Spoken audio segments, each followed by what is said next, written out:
আসসালামু আলাইকুম। ওয়ালাইকুম আসসালাম। ভালো আছেন? হ্যাঁ, ভালো আছি।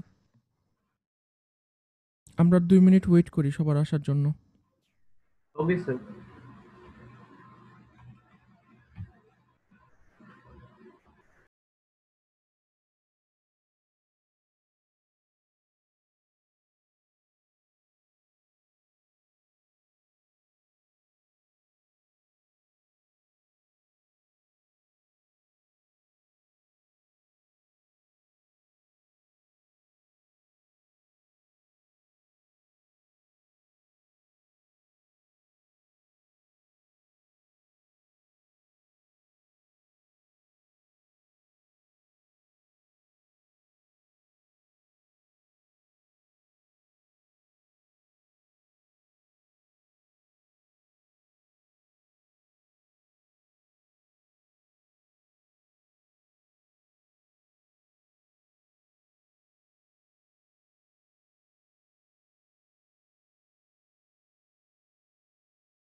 আমরা আজকের লেকচারটা শুরু করি এখানে।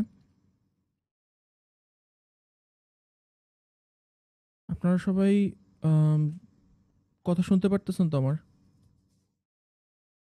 জি স্যার। আচ্ছা, স্যার কথা শুনতে আরেকটু ২ মিনিট পর শুরু করলে বেটার হয়। আরো তো অনেকে জয়েন দেওয়ার বাকি।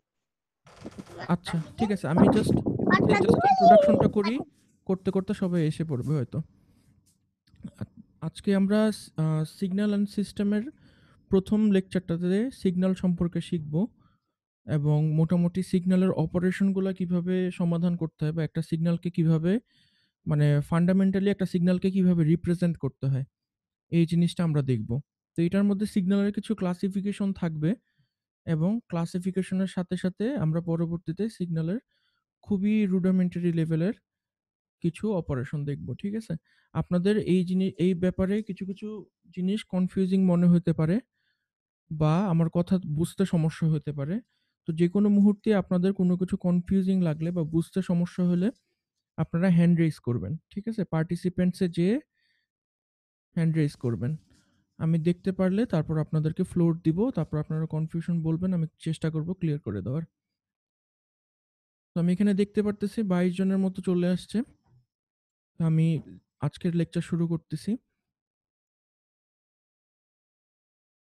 গত ক্লাসে আমরা যেরকম দেখছিলাম যে সিগন্যাল হলো গিয়ে জাস্ট একটা আ কোনো একটা ফাংশন যেই ফাংশনটা ফিজিক্যাল একটা ফেনোমেননকে রিপ্রেজেন্ট করে। তো স্বাভাবিকভাবেই ম্যাথমেটিক্সে আপনারা বিভিন্ন কোর্সে ফাংশন সম্পর্কে পরিচিত হয়েছেন। আপনারা কি ফাংশনের যেই একদম বেসিক যে এক্সপ্রেশন, সেই এক্সপ্রেশনটা কি আমাকে বলতে পারবেন?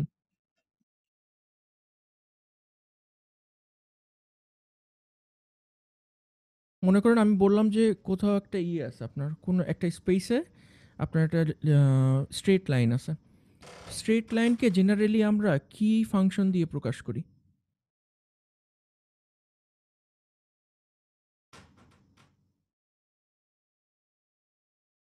Sir, y is equal to mx plus c.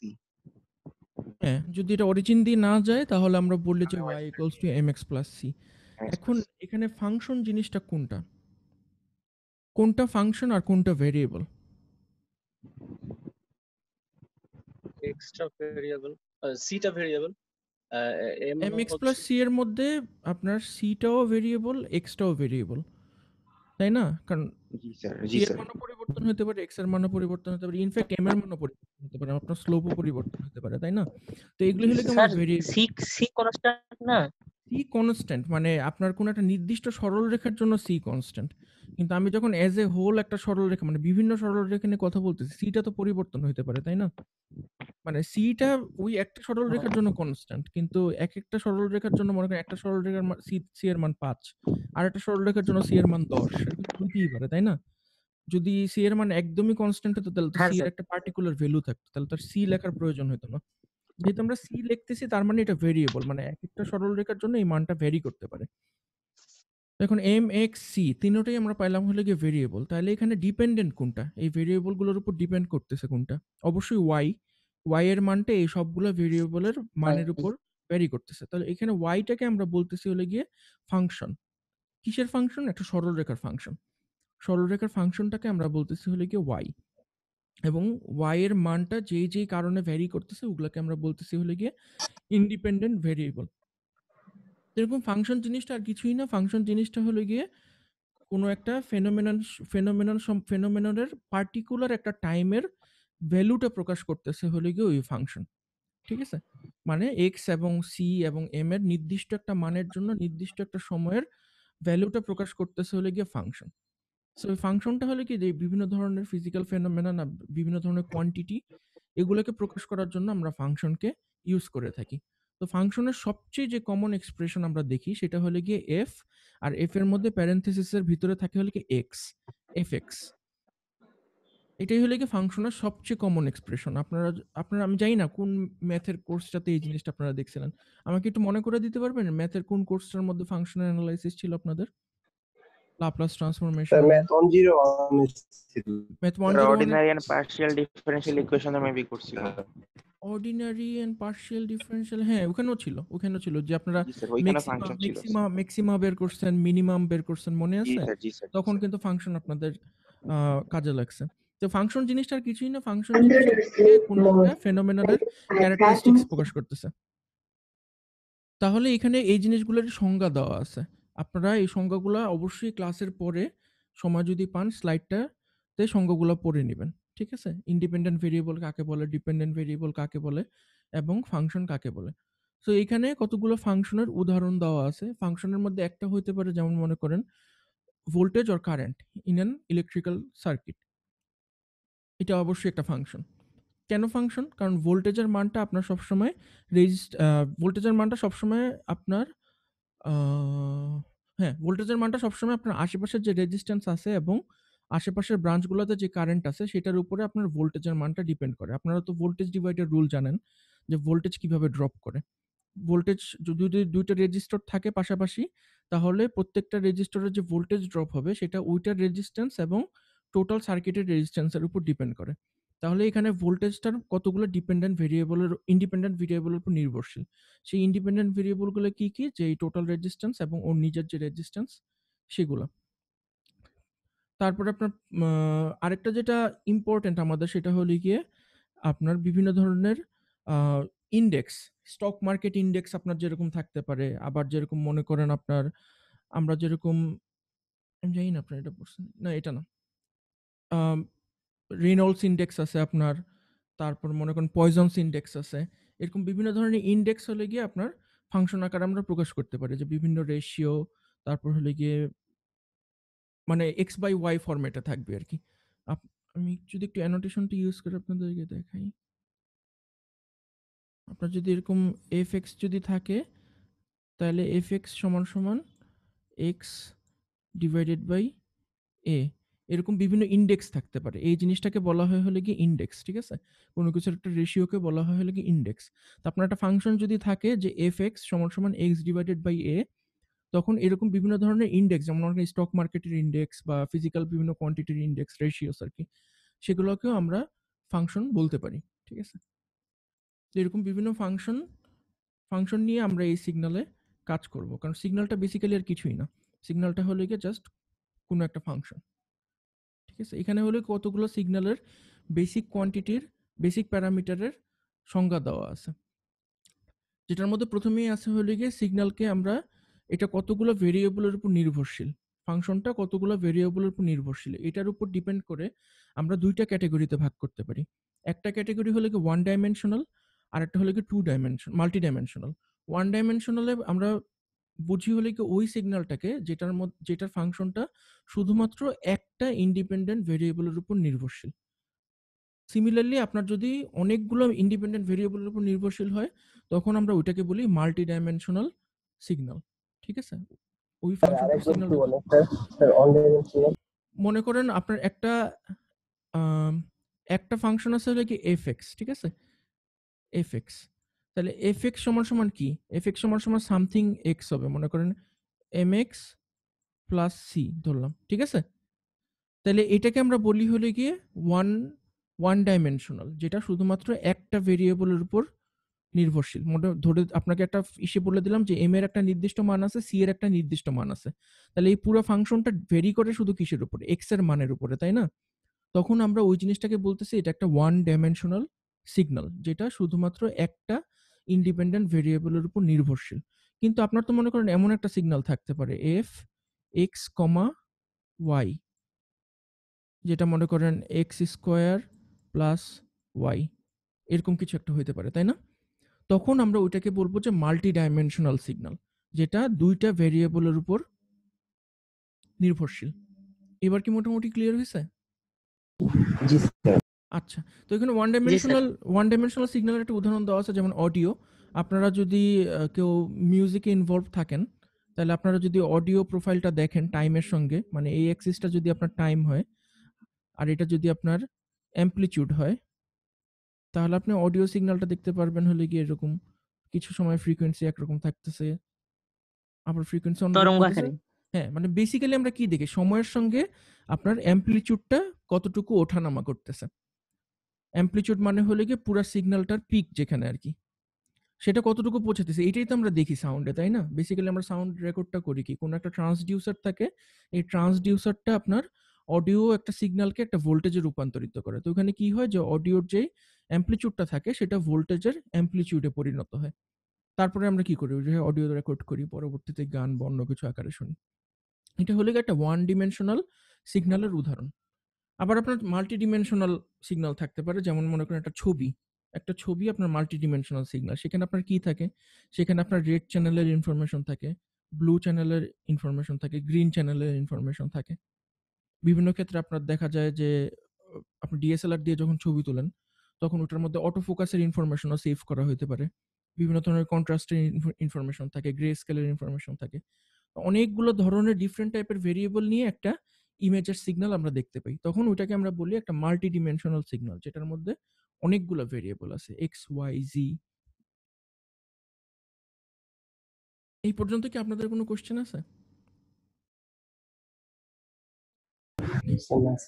প্রথম দিকে এই টপিকটা একটু কঠিন মনে হতে পারে, কারণ কি, কারণ এই টপিকটা একটু অ্যাবস্ট্রাক্ট গোছের, মানে অনেক কিছু কল্পনা করে নিতে হয়। সো আপনারা যত তাড়াতাড়ি এই জিনিসটাকে কল্পনা করতে পারবেন বা যত তাড়াতাড়ি এই কনসেপ্টগুলোর সঙ্গে অ্যাকাস্টমড হয়ে নিতে পারবেন, আমার মনে হয় তত তাড়াতাড়ি আপনি মানে ভয়টা কমে যাবে আর কি। তো পরবর্তীতে আমরা আরো কয়েকভাবে সিগন্যালকে ভাগ করতে পারি। প্রথমে তো ভাগ করলাম ওয়ান ডাইমেনশনাল এবং মাল্টি ডাইমেনশনাল হিসেবে। পরবর্তীতে আমরা সিগন্যালকে আরো দুইটা ক্যাটাগরিতে ভাগ করতে পারি। এই ক্যাটাগরিগুলো হলো গিয়ে, একটা হলো গিয়ে কন্টিনিউয়াস সিগন্যাল, আর একটা হলো গিয়ে ডিসক্রিট সিগন্যাল। আমার মনে হয় এই কথাটা আপনারা এর আগে শুনছেন অনেকবার, কন্টিনিউয়াস সিগন্যাল আর ডিসক্রিট সিগন্যাল, তাই না? স্যার আমরা স্ট্যাটিক্সে কন্টিনিউয়াস আর ডিসক্রিট শুনছি, কিন্তু স্যার এই সিগন্যালের জন্য শুনি নাই। ঠিক আছে, আপনারা জাস্ট যদি মানে মানে গল্পের মতো করে যদি বলতে হয়, মানে জাস্ট কথার কথা হিসাবে, তাহলে আপনারা কন্টিনিউয়াস আর ডিসক্রিটের মধ্যে পার্থক্যটা কিভাবে করবেন? জাস্ট কি বুঝেন আপনারা?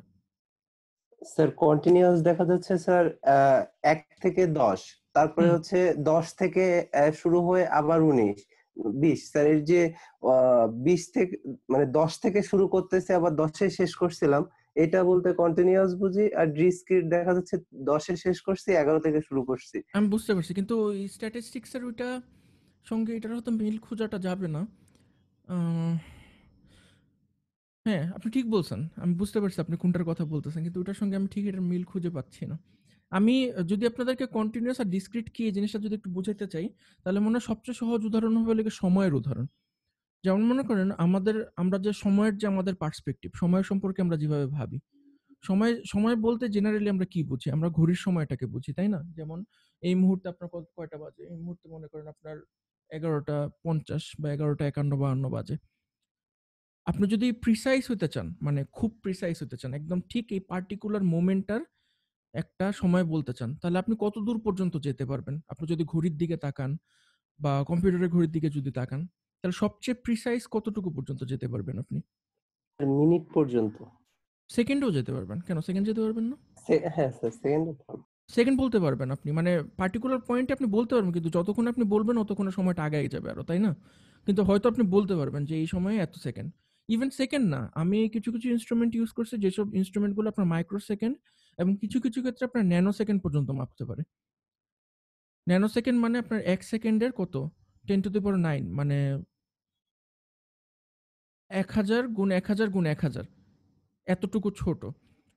ঠিক আছে? মাপতে পারলেন। কিন্তু আপনি 1 ন্যানো সেকেন্ড থেকে যে আরেক ন্যানো সেকেন্ডে গেলেন, এই ২ টার মাঝখানেও তো কিছুটা সময় আছে, আছে না? আমার কথাটা কি বুঝতে পারছেন? মনে করেন আপনি বললেন যে বুঝতে পারছি স্যার। বুঝতে পারছেন? মানে 1 ন্যানো সেকেন্ড থেকে তো আরেক ন্যানো সেকেন্ডের মাঝখানেও কিছুটা সময় আছে, তাই না? কিন্তু আপনি ডিপেন্ড করতেছে যে আপনি কোন ইকুইপমেন্ট দিয়ে দেখতেছেন, এটার উপর ডিপেন্ড করে আপনি কিন্তু সময়ের পুরা কন্টিনিউয়াস সময়টাকে কিন্তু আপনি দেখতে পারতেছেন না, তাই না? সময়টাকে আপনি আইদার 1 সেকেন্ড থেকে 1 সেকেন্ডে দেখতেছেন বা 1 ন্যানো সেকেন্ড থেকে 1 ন্যানো সেকেন্ডে দেখতেছেন। কিন্তু এর মাঝখানের কিছু সময় কিন্তু আপনার বাদ পড়ে যেতেছে। সবসময় বাদ পড়ে যেতেছে, তাই না? কিন্তু আপনি রিয়েল লাইফে আপনি সময়টাকে যখন এক্সপেরিয়েন্স করেন, আমাদের জীবনে যখন আমরা সময়টাকে এক্সপেরিয়েন্স করি, আমরা কিন্তু সময়টাকে এক্সপেরিয়েন্স করতেছি কিভাবে? একদম কন্টিনিউয়াস হিসাবে। তাই না? একটা ফ্লো এর মতো। সময় কিন্তু একটা ফ্লো এর মতো, স্রোতের মতো। কন্টিনিউয়াসলি আমরা সময়ের মধ্যে দিয়ে পাস করতেছি। কিন্তু আমরা যখন ঘড়িতে বা অন্য কোথাও সময়টাকে দেখতেছি, কিন্তু সময়টাকে কিন্তু আমরা দেখতেছি ভাঙা হিসাবে। ডিসক্রিট ভাবে দেখতেছি, ডিসকন্টিনিউয়াস ভাবে দেখতেছি। ১ মিনিট থেকে ১ মিনিটে দেখতেছি, ১ সেকেন্ড থেকে ১ সেকেন্ডে দেখতেছি, যখন মাপতে যেতেছি সময়টাকে। কিন্তু সময় কিন্তু আসলে এরকম ভাঙ্গা না। আমরা ঘড়িতে যেরকম সময়টাকে ভাঙ্গা দেখি, সময়টা কিন্তু আসলে এরকম ভাঙ্গা না। সময়টা কিন্তু আসলে কন্টিনিউয়াস। তাই না? তাইলে এই যে সময়ের যে কন্টিনিউয়াস যে সময়টা, এটা হলো গিয়ে একটা আপনার এক ধরনের অ্যানালগ ইন্টারপ্রিটেশন, এক ধরনের অ্যানালগ এক্সপ্রেশন। কিন্তু আপনি যখন সময়টাকে ঘড়িতে দেখতে যাবেন বা সময়টাকে যখন আপনি মাপতে যাবেন, তখন কিন্তু আপনি এরকম কন্টিনিউয়াস মেজারমেন্ট করতে পারবেন না। আপনাকে একটা টাইম পিরিয়ড বরাবর মেনে এটা ভেঙে এটাকে মাপতে হবে। ওইটাকে আমরা বলতেছি হলো গিয়ে এটা একটা ডিজিটাল এক্সপ্রেশন। ঠিক আছে? তাহলে ১ম টা ছিল হলো গিয়ে আপনার একটা কন্টিনিউয়াস সিগন্যাল, তারপরেরটা হলো গিয়ে একটা ডিসক্রিট সিগন্যাল। আপনারা কি মোটামুটি কন্টিনিউয়াস সিগন্যাল আর ডিসক্রিট সিগন্যালের মধ্যে পার্থক্যটা বুঝতে পারছেন? জি স্যার। আমাদের রিয়েল লাইফে আমরা যেকোনো কিছু যখন দেখি, বেশিরভাগ জিনিসই আমাদের হলো গিয়ে কন্টিনিউয়াস, অ্যানালগ। ঠিক আছে? কিন্তু এই জিনিসটাকে যখন আমরা কোনো একটা কাজে ইউজ করি বা কখনো মেজার করতে চাই বা কখনো যদি জানতে চাই, তখন জেনারেলি দেখা যায় যে আমরা ওইটার ডিসক্রিট ভ্যালুটা মেজার করি। ঠিক আছে? এটার উদাহরণটা আপনারা যদি গ্রাফিক্যালি দেখতে চান, তাহলে এখানে বাম পাশের ছবিতে আপনাকে একটা কন্টিনিউয়াস সিগন্যাল এঁকে দেওয়া আছে। আর ডান পাশে একটা ডিসক্রিট সিগন্যাল এঁকে দেওয়া আছে। তো কন্টিনিউয়াস সিগন্যালটা কেমন দেখেন? কন্টিনিউয়াস সিগন্যালে আপনার টাইম এক্সিস এ কোনো ভাঙা নেই। একদম কন্টিনিউয়াসলি আপনার সিগন্যালটা ফ্লো করতেছে। এক্স অ্যাক্সিস হলো গিয়ে টাইম অ্যাক্সিস, আর ওয়াই অ্যাক্সিস হলো গিয়ে আপনার টাইমের যে ফাংশন, সেই ফাংশনের ভ্যালুটা প্রকাশ করতেছে। ঠিক আছে? সো এখানে যদি আপনি দেখেন, দেখবেন যে টাইম এক্সিসে কোনো ভাঙা নেই, কোনো ডিসকন্টিনিউটি নেই। এইজন্য আমরা এটাকে বলতেছি একটা কন্টিনিউয়াস টাইম সিগন্যাল। সিমিলারলি একটা ডিসক্রিট টাইম সিগন্যালের ক্ষেত্রে আপনি দেখবেন যে একটা নির্দিষ্ট ইন্টারভ্যাল পর ও আপনাকে ফাংশনটার ভ্যালু দেখাইতেছে। সো এই জিনিসটাকে আমরা বলবো হলো কি ডিসক্রিট টাইম সিগন্যাল, যেটার মধ্যে ডিসকন্টিনিউটি থাকবে। একটা ভ্যালু থেকে আরেকটা ভ্যালুর মধ্যে ডিসকন্টিনিউটি থাকবে। ঠিক আছে? এখন মনে করেন আমরা সিগন্যাল সম্পর্কে মোটামুটি সিগন্যালের ক্লাসিফিকেশনগুলো জানলাম যে ভেরিয়েবলের সংখ্যা কত এটার উপর ডিপেন্ড করে আমরা সিগন্যালটাকে দুইভাবে ক্লাসিফাই করি, একটা হলো গিয়ে ওয়ান ডিমেনশনাল, একটা হলো গিয়ে মাল্টি ডিমেনশনাল। আবার অপরভাবে দেখতে গেলে আপনার সিগন্যালটাকে কন্টিনিউয়াস কন্টিনিউয়াস সিগন্যাল কন্টিনিউয়াস না এটার উপর ডিপেন্ড করে আমরা দুই ভাগে ভাগ করতে পারি, একটা হলো কন্টিনিউয়াস টাইম সিগন্যাল, একটা হলো কি ডিসক্রিট টাইম সিগন্যাল। ঠিক আছে, এখন জাস্ট এট এ গ্ল্যান্স আমরা সিস্টেমটা কি, সিস্টেমটার কাজ কি এখানে এটা দেখে পরবর্তীতে সিগন্যালে আবার মুভ অন করব। তো এখানে আপনার সিস্টেমের বেসিক সিস্টেমের একটা ব্লক ডায়াগ্রাম দেওয়া আছে। তো সিস্টেম বলতে এখানে যে জিনিসটাকে বোঝানো হচ্ছে সেটা হলো কি এটা ওয়ান অর মোর ইনপুট সিগন্যালকে নিয়ে এটার ভিতরে কোনো একটা ভাবে এই জিনিসটাকে প্রসেস করবে বা ইন্টারপ্রেট করবে করে ও আউটপুটে কতগুলো সিগন্যালের মাধ্যমে ওই ইনপুট সিগন্যালগুলোকে দেখাবে, এক্সপ্রেস করবে। তখনই আমরা ওই জিনিসটাকে বলতেছি একটা সিস্টেম। যেমন গত ক্লাসে আমরা দেখছিলাম যে আমাদের কানটা হলো গিয়ে একটা সিস্টেম, যেটা হলো গিয়ে একটা মেকানিক্যাল ফোর্সকে ইলেকট্রিক্যাল এনার্জিতে পরিণত করতেছে। এই জন্য আমরা ওইটাকে বলতেছিল কি সিগন্যাল। একটা ইনপুট নিচ্ছে, অন্য একটা আউটপুট দিচ্ছে। ঠিক আছে, সিমিলারলি আপনার এই সিগন্যালের মতো আপনার সিস্টেমকেও আমরা কয়েকভাবে ক্লাসিফাই করতে পারি। একটা সিস্টেমে যদি শুধুমাত্র একটা ইনপুট ঢুকে তখন আমরা ওইটাকে বলি হলো কি সিঙ্গেল ইনপুট। আর একটা সিস্টেমে যদি মাল্টিপল ইনপুট ঢুকে তখন আমরা কমন সেন্স ইউজ করলে ওটাকে আমরা বলি হলো গিয়ে মাল্টিপল ইনপুট সিস্টেম। ঠিক আছে, পুরো জিনিসটা আপনি যদি আউটপুটের জন্য আবার রিপিট করেন, আপনার সিগন্যাল আউটপুট সিস্টেমও থাকতে পারে, মাল্টিপল আউটপুট সিস্টেমও থাকতে পারে। তো এই যে এই জিনিসটা দেখেন, মাল্টিপল ইনপুট মাল্টিপল আউটপুট, এই কথাটা কি আপনারা এর আগে কখনো শুনছেন? মাল্টিপল ইনপুট মাল্টিপল আউটপুট, জি স্যার, শুনছি স্যার। মিমো, এই জিনিসটাকে বলা হলো গিয়ে মিমো। এবং মিমো বর্তমানে রিসার্চে কিন্তু অনেক ইউজফুল একটা কনসেপ্ট। মিমো মিমো কোথায় শুনছেন আমাকে বলতে পারেন? মিমো কথাটা কোথায় শুনছেন? রাউটারে। আপনারা যদি কেউ রাউটার কিনতে যান বাজারে, জি স্যার, জি তখন স্যার। দেখবেন যে রাউটারের মধ্যে মিমো লেখা থাকে। ঠিক আছে, আমি আপনাদেরকে একটা অ্যাসাইনমেন্ট দিব, মিমোর উপরে আমি একটা অ্যাসাইনমেন্ট দিব। এই জিনিসটা করলে আমার মনে হয় আপনাদের উপকার হবে। তারপর মনে করেন আপনারা কেউ ব্লুটুথ হেডফোন ইউজ করছেন? জি স্যার। জি স্যার। ব্লুটুথ হেডফোনে আপনি একই সঙ্গে কিছু কিছু ব্লুটুথ হেডফোন আছে, যে ব্লুটুথ হেডফোনগুলোকে আপনি একই সঙ্গে মাল্টিপল ডিভাইসে কানেক্ট করতে পারবেন। মনে করেন আপনার কাছে একটা ব্লুটুথ হেডফোন আছে, ওটা এট এ টাইম আপনার ল্যাপটপ, মোবাইল আবার পিসি তিনোটার সঙ্গেই কানেক্টেড আছে। সো তিনটার থেকেই ইনপুট নিবে। ঠিক আছে, তিনটার থেকেই ইনপুট নিবে এবং যখনই যেটার থেকে ইনপুটটা ও ডিটেক্ট করবে আসতেছে, তখন ও বাকিগুলোকে বন্ধ রেখে ওই ডিভাইসটা থেকে ইনপুট নিবে। ঠিক আছে, মনে করেন আপনি মুভি দেখতেছেন কোনো একটা, এমন সময় আপনার ফোনে ফোন আসছে, তো ও প্রায়োরিটিটা বুঝবে যে ফোনে ফোন আসছে, এটার প্রায়োরিটিটা বেশি, তো অটোমেটিক্যালি ও ফোনের ইনপুটটাতে সুইচ করবে। ঠিক আছে, এখন এই যে ব্লুটুথ হেডফোনটা, এটাকে যদি আপনি ইনপুট এবং আউটপুটের দিক থেকে বিবেচনা করেন তাহলে এটা কি ধরনের সিস্টেম বলতে পারবেন? আরেকবার একটু বলেন। মাল্টিপল মাল্টিপল কি আর মাল্টিপল কি, মানে ইনপুট কি আর আউটপুট কি?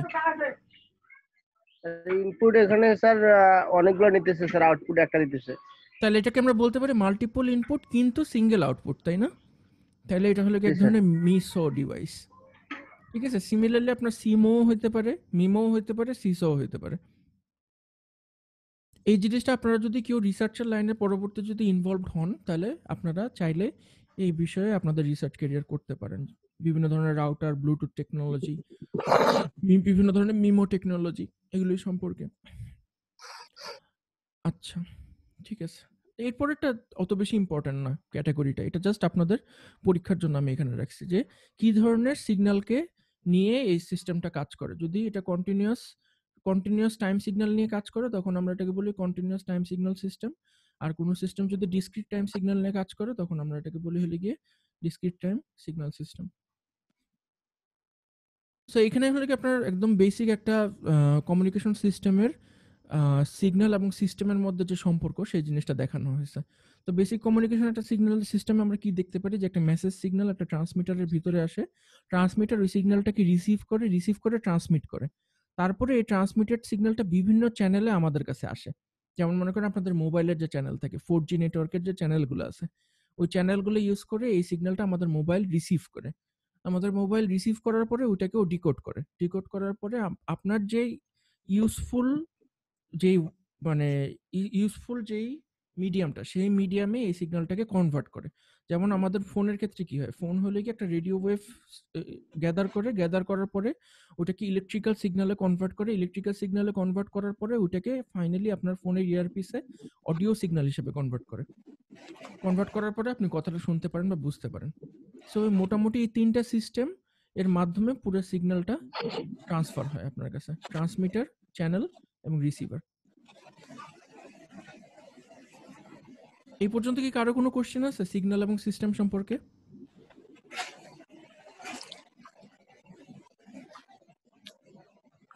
আচ্ছা, কোশ্চেন না থাকলে ঠিক আছে। আচ্ছা, তাহলে আমরা মোটামুটি কন্টিনিউ এরপরের যে আলোচনাগুলো করব, এই আলোচনাগুলোর মধ্যে আমাদের বেশিরভাগ আলোচনাই থাকবে হলো কন্টিনিউয়াস টাইম সিগন্যাল নিয়ে, ঠিক আছে? এবং এরপরের ক্লাসে আমরা ডিসক্রিট টাইম সিগন্যাল নিয়ে আলোচনা করব। সো কন্টিনিউয়াস টাইম সিগন্যাল এবং ডিসক্রিট টাইম সিগন্যাল আমরা এতক্ষণ পর্যন্ত দেখে আসছি কন্টিনিউয়াস টাইম কি এবং ডিসক্রিট টাইম সিগন্যাল কি। সো জেনারেলি আমরা যখন কন্টিনিউয়াস টাইম সিগন্যালকে প্রকাশ করতে চাই, তখন ওই কন্টিনিউয়াস টাইম সিগন্যালকে আমরা একটা ফাংশনের মাধ্যমে প্রকাশ করি, এফএক্স বা জিএক্স বা এফওয়াই, জিওয়াই, এগুলো দিয়ে আমরা কন্টিনিউয়াস টাইম সিগন্যালটাকে প্রকাশ করি। আর ডিসক্রিট টাইম সিগন্যালকে আমরা যখন প্রকাশ করি, তখন ওইটাকে আমরা বলি হলো কি সিকোয়েন্স, ঠিক আছে? সিকোয়েন্স। পরবর্তীতে আমরা দেখব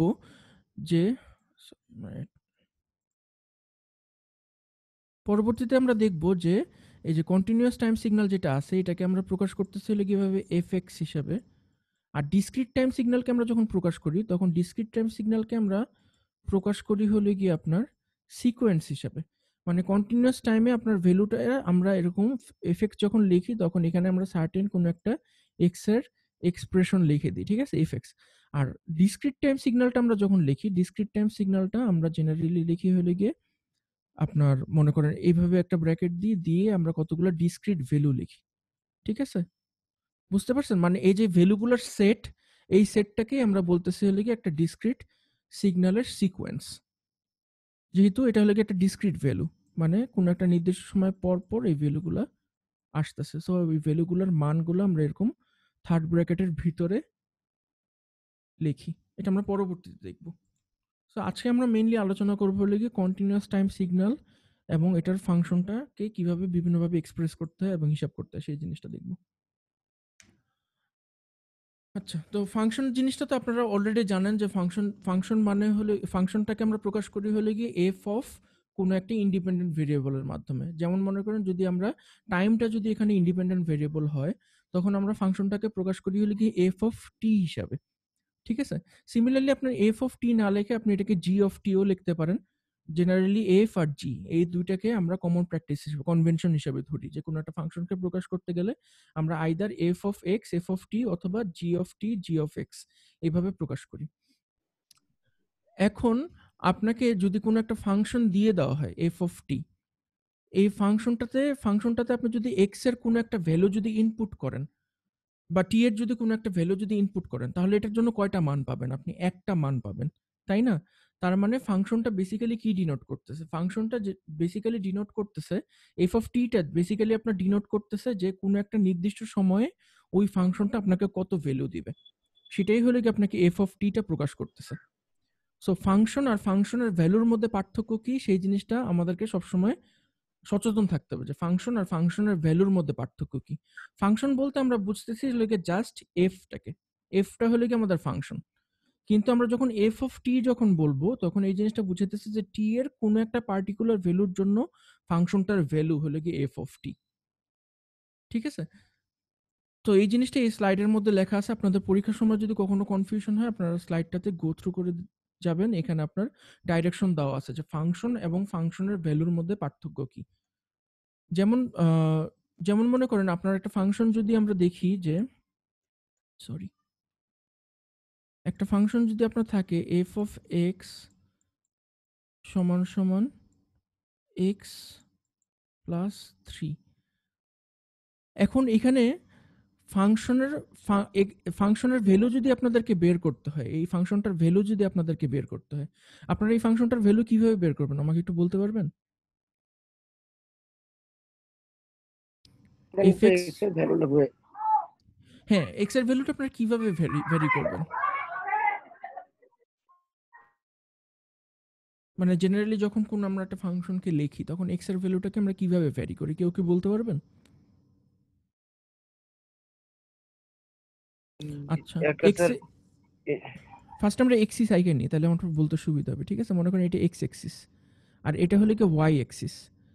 ওয়াই মানে কি? ওয়াই মানে হলে কি এফ অফ এক্স, তাই না? এই জিনিসটা তো আপনারা বুঝতেছেন, আপনারা যেহেতু সবাই ইলেকট্রিক্যাল ইঞ্জিনিয়ারিং স্টুডেন্ট, এই জিনিসটা তো আপনারা বুঝতেছেন, তাই না? ওয়াই সমান সমান যে এফ অফ এক্স, আর এই এক্সিস আসলে কি শুধু এক্স। এখন তাহলে আপনারা এফ অফ এক্স, বিভিন্ন এক্স এর ভ্যালুর জন্য এফ অফ এক্স কিভাবে বের করবেন?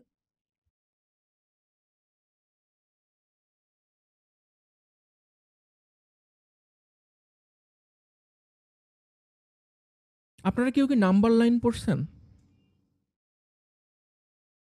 ইন্টারমিডিয়েটে নাম্বার লাইন কাকে বলে?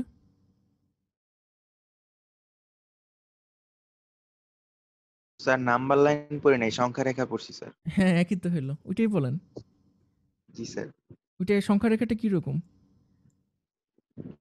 স্যার আমরা এক্স এর বিভিন্ন মানের জন্য ওয়াই এর বিভিন্ন মান পাবো, এভাবে বের হ্যাঁ, করবো না স্যার? মানটা কিভাবে ভেরি করবেন? আপনি মানটাকে আপনি সবসময় এক্স এর মানটা আপনি ধরে নেবেন হলো কি এটা হলো কি সব ধরনের ইন্টিজার, তাই না?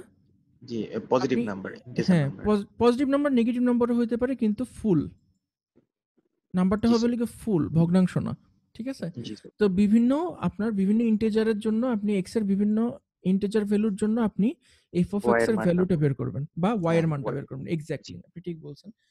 তাহলে এখানে এফ অফ এক্সটা আসলে কি প্রকাশ করতেছে? এফ অফ এক্সটা হলো কি ওই পার্টিকুলার ফাংশনটার ভ্যালু প্রকাশ করতেছে কোনো একটা নির্দিষ্ট টাইম বা এক্স এর কোনো একটা ভ্যালুর জন্য, একটা নির্দিষ্ট পরিমাপের জন্য একটা ভ্যালুর মান, ফাংশনটার ভ্যালুর মান প্রকাশ করতেছে, তাই না? তাহলে এফ অফ এক্সটা কিন্তু অ্যাকচুয়ালি আপনার ফাংশনটা না। এফ অফ এক্সটা হলো কি আপনার ফাংশনের ভ্যালুটা, ফাংশনটা হলো কি এফ। ঠিক আছে? আর এফ অফ এক্স হলো কি আপনার ফাংশনের বা ওই সিগন্যালের ওই পার্টিকুলার টাইমে ভ্যালুটা। সো এই স্লাইডে এটাই বলার ছিল যে ফাংশন এবং ফাংশনের ভ্যালুর মধ্যে পার্থক্যটা কি। আচ্ছা, ঠিক আছে, তাহলে আমরা এখন ফাংশনের কিছু বেসিক অপারেশন দেখব, একদম প্রাইমারি কিছু অপারেশন যেগুলো আপনারা দৈনন্দিন লাইফে ইউজ করেন কিন্তু কখনো রিয়েলাইজ করেন না যে কখন ইউজ করতেছেন। আমি আপনাদেরকে একটা একটা করে জিজ্ঞেস করব, দেখি আপনারা পারেন নাকি। তো প্রথমে যে জিনিসটা আমরা দেখব যে সিগন্যালকে কখন আমরা একটা সিগন্যালকে বলবো যে এই সিগন্যালটা ইভেন। এই সিগন্যালটা ইভেন কখন বলবো আমরা? যখন আমরা দেখব যে এক্স টি এর মান সমান সমান এক্স মাইনাস টি এর মান, তখন আমরা ওই সিগন্যালটাকে বলবো হলো কি ইভেন সিগন্যাল বা সিমেট্রিক সিগন্যাল। তো এখন দেখেন, আপনারা যদি এই যে বাম পাশের কন্টিনিউয়াস সিগন্যালটা যদি দেখেন, বাম পাশের কন্টিনিউয়াস সিগন্যালে আপনার এক্স এর মান যখন 1, আপনারা কি এই ছবিটা সবাই দেখতে পারতেছেন পরিষ্কারভাবে? জি স্যার। স্যার এক্স এর মান জি। লাইটটা যখন একটু বড় করলে ভালো হয়, স্ক্রিনটা আমি একটু আমি বড় করলে দেখি, ভালো হয়। আমি চেষ্টা করতেছি স্লাইডটা বড় করার দ্বারা। এখন সুবিধা হয়েছে? হ্যাঁ স্যার। এক্স এর মান যখন সবাই 1, নিজের স্ক্রিনটা বড় করলেই তো বড় হয়ে যায়। না আমি বড় করতেছি, সমস্যা নেই। এক্স এর মান যখন 1, তখন আপনার ফাংশনটার মানও আসতেছে হলে গিয়ে প্রায় 1, তাই না? এখন এই সিগন্যালটা আপনি কখন, বড় করলে পুরো এই সিগন্যালটা কখন সিমেট্রিক হবে? যখন আপনি এক্স এর মান -1 এর জন্য একই ভ্যালু পাবেন, তখন আপনি এই জিনিসটাকে বলবেন হলো কি একটা সিমেট্রিক বা ইভেন সিগন্যাল। তাহলে এখন দেখেন যে এক্স এর মান যখন -1 হচ্ছে, আপনি দেখতেছেন যে আপনার সিগন্যালটার ভ্যালু থাকতেছে একই, তাই না? তার মানে এভাবে যদি আপনি জিনিসটা -2 এর জন্য চেক করেন, দেখেন 2 এর জন্য 0, -2 এর জন্য 0, 3 এর জন্য 0, -3 এর জন্য 0, এবং ইন বিটুইন যতগুলো ভ্যালু আছে সবগুলো প্লাস টি এর জন্য ভ্যালু যত, মাইনাস টি এর জন্য ভ্যালু তত। তখন আমরা বুঝতে পারতেছি যে এটা একটা সিমেট্রিক বা ইভেন সিগন্যাল। সিমিলারলি আপনার এই জিনিসটা আপনার ডিসক্রিট সিগন্যালের ক্ষেত্রেও অ্যাপ্লাই করবে। ডিসক্রিট সিগন্যালের ক্ষেত্রে আপনার কোনো একটা টি এর মানের জন্য আপনি যেই ভ্যালুটা পাবেন, মাইনাস টি এর জন্য ওই সিকোয়েন্সটার একই ভ্যালুই থাকবে। তখন আমরা ওই জিনিসটাকে বলবো একটা ইভেন্ট সিগন্যাল। সো পরীক্ষাতে আপনাদেরকে যদি একটা ইভেন্ট সিগন্যালের ক্রাইটেরিয়া ডিফাইন করতে বলে যে please describe the criteria for a signal two B even, তখন আপনারা এই জিনিসটা গুছিয়ে লিখতে পারবেন। এক্স টি সমান সমান এক্স মাইনাস টি হতে পারবে, এবং অবশ্যই একটা উদাহরণ দিবেন, এরকম একটা ছবি এঁকে উদাহরণ দিবেন। সিমিলারলি আপনার একটা কোনো সিগন্যালকে আমরা কখন অড বলবো? কেউ কি এখান থেকে করতে পারবেন, অনুমান করতে পারবেন কখন এটাকে অড সিগন্যাল বলবো? স্যার একটার বিপরীত যখন আরেকটা হইতেছে স্যার। একটার বিপরীত যখন আরেকটা হইতেছে তখন আমরা ওইটাকে বলবো স্যার হলে গিয়ে অড পজিটিভের ক্ষেত্রে সিগন্যাল। মানে xt সমান সমান হবে হলে গিয়ে মাইনাস এক্স মাইনাস টি, তাই না? তাহলে এটা কি হবে? এটা অনেকটা হলে গিয়ে আপনার এক্স অ্যাক্সিসে যেটা আছে, এক্স অ্যাক্সিসে যেটা আছে ওয়াই অ্যাক্সিসে অনেকটা সেটার, সরি সরি সরি সরি ভুল বলছি, এই পজিটিভ এক্স অ্যাক্সিসে যেটা আছে নেগেটিভ নেগেটিভ এক্স অ্যাক্সিসে সেটার মিরর ইমেজ হয়ে যাবে, তাই না? চিন্তা করে দেখেন, পজিটিভ এক্স অ্যাক্সিসে আপনি যদি এই ছবিটা দেখেন, পজিটিভ এক্স অ্যাক্সিসে এই জিনিসটা যেরকম আছে, নেগেটিভ এক্স অ্যাক্সিসে কি হবে? এই জিনিসটাকে আপনি যদি এই অ্যাক্সিস বরাবর ফ্লিপ করতেন, উল্টা করতেন এই জিনিসটাকে, কইরে যদি মাইনাস নেগেটিভ অ্যাক্সিসে এঁকে দিতেন, একই জিনিস হতো না? এখানে একটা মিরর জি ফ্লিপ স্যার। হয়েছে না? দেখেন তো চিন্তা করে। জি স্যার। তার মানে কি? তখন আমরা এই জিনিসটাকে বলবো হলো অড সিগন্যাল, যেটাতে আপনার পজিটিভ অ্যাক্সিসের ভ্যালুটা হলো গিয়ে জাস্ট নেগেটিভ অ্যাক্সিসে যে উল্টা হয়ে যাবে, তখন আমরা ওইটাকে বলবো এটা একটা অড সিগন্যাল। এবং আপনি যদি এটাকে আগেরটার সঙ্গে তুলনা করেন তাহলে দেখবেন যে এই সিগন্যালটা হলো গিয়ে অ্যাসিমেট্রিক, অ্যান্টিসিমেট্রিক, সরি অ্যাসিমেট্রিক না, অ্যান্টিসিমেট্রিক। এই অ্যান্টিসিমেট্রিক সিমেট্রিকের কনসেপ্টটা আপনার পরবর্তীতে আপনারা যখন ইলেকট্রনিক্সে মেমোরি স্টোর এবং অন্যান্য জিনিসগুলো যখন পড়ালেখা করবেন তখন দেখবেন যে সিমেট্রি অ্যান্টিসিমেট্রি ব্যাপারটা আপনাদের অনেক কাজে আসবে। ঠিক আছে? তো আপাতত আপনাদের জাস্ট পরীক্ষার জন্য যে জিনিসটা শিখা লাগবে যে ইভেন সিগন্যাল আর অড সিগন্যালের ক্রাইটেরিয়াগুলো কি কি। এই কোশ্চেনটা থাকার আপনাদের চান্স আছে যে ইভেন আর অড সিগন্যালের ক্রাইটেরিয়াগুলো কি কি, এবং এগুলি এক্সাম্পলের মাধ্যমে দেখাও। এখান থেকে আর কিছু থাকার চান্স নাই। আপনারা জাস্ট সিমেট্রি এবং অ্যান্টিসিমেট্রি এই দুইটা জিনিস একটু ভালো করে পড়বেন। যে মিরর ফ্লিপটা যে হইতেছে, এই মিরর ফ্লিপটা বোঝার চেষ্টা করবেন। এরপরে আসা যাক যে আমরা কখন একটা সিগন্যালকে পিরিয়ডিক বলবো আর কখন একটা সিগন্যালকে অ্যাপিরিয়ডিক বলবো। তো এই জিনিসটা নিশ্চয়ই আপনাদের আলাদা করে বলার কোনো দরকার নেই। আপনাদের মধ্যে থেকে কেউ একটু এক্সপ্লেইন করে বলেন যে কোনো একটা সিগন্যালকে আমরা কখন পিরিয়ডিক বলবো?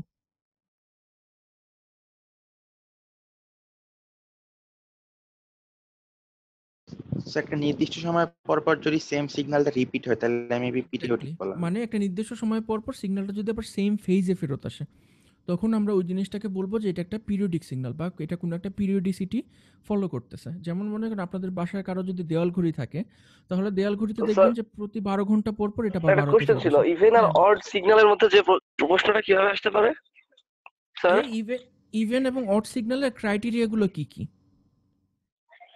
ক্রাইটেরিয়া মানে তো বুঝেন, ক্রাইটেরিয়া মানে হলো কি আপনার এটার মানে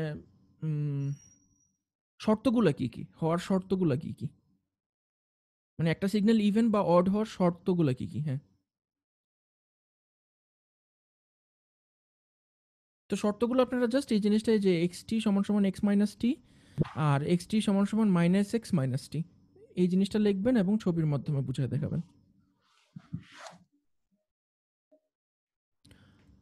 আচ্ছা, তো এখানে দেখেন তাহলে কোনো একটা সিগন্যাল পিরিয়ডিক হওয়ার শর্ত কি? পিরিয়ডিক হওয়ার শর্ত হলে গিয়ে কোনো একটা নির্দিষ্ট সময়ের ফাংশনটার ভ্যালু যা হবে একটা নির্দিষ্ট পিরিয়ড পর পরও ওই ফাংশনটার ভ্যালু একই হবে। তাহলে এখানে কি দেখাচ্ছে দেখেন, এক্স টি সমান সমান এক্স টি প্লাস ক্যাপিটাল টি। এখানে ক্যাপিটাল টি হলে গিয়ে এই সিগন্যালটার পিরিয়ড। এই জিনিসটা আপনারা নিশ্চয়ই অন্য কোর্সে দেখছেন। পিরিয়ডিসিটি আপনারা এসি কোর্সটা যখন করছেন তো ওই কোর্সটার নাম কি ছিল আপনাদের? সার্কিট 10103 ট্রিপলি 103 এসি সিগন্যাল যে কোর্সটা করছিলেন, জি স্যার 103 এসি সার্কিট 103, ওই কোর্সটার মধ্যে আপনারা দেখছেন যে পিরিয়ডিসিটি কাকে বলে এবং যে নির্দিষ্ট সময় পর পর যে একই ফেজে ফেরত আসে। তো ওখানকার কনসেপ্ট যদি আপনি মনে করেন তাহলে মনে করবেন যে ওখানে আরেকটা টার্ম ছিল যে টার্মটা ছিল ফ্রিকোয়েন্সি।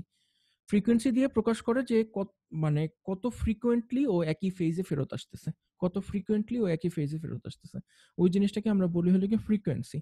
এবং ফ্রিকোয়েন্সিটা আমরা কিভাবে প্রকাশ করি? জাস্ট পিরিয়ডটাকে আমরা রিভার্স করে দিই, ইনভার্স করে দিই।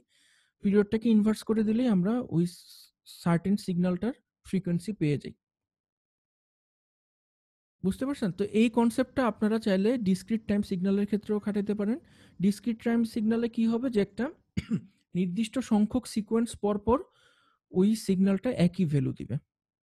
ঠিক আছে? এবং ওইটার ক্ষেত্রে আপনার ফ্রিকোয়েন্সিটা হবে লেগে 1/N আর এনটা হলে গিয়ে এখানে পিরিয়ড।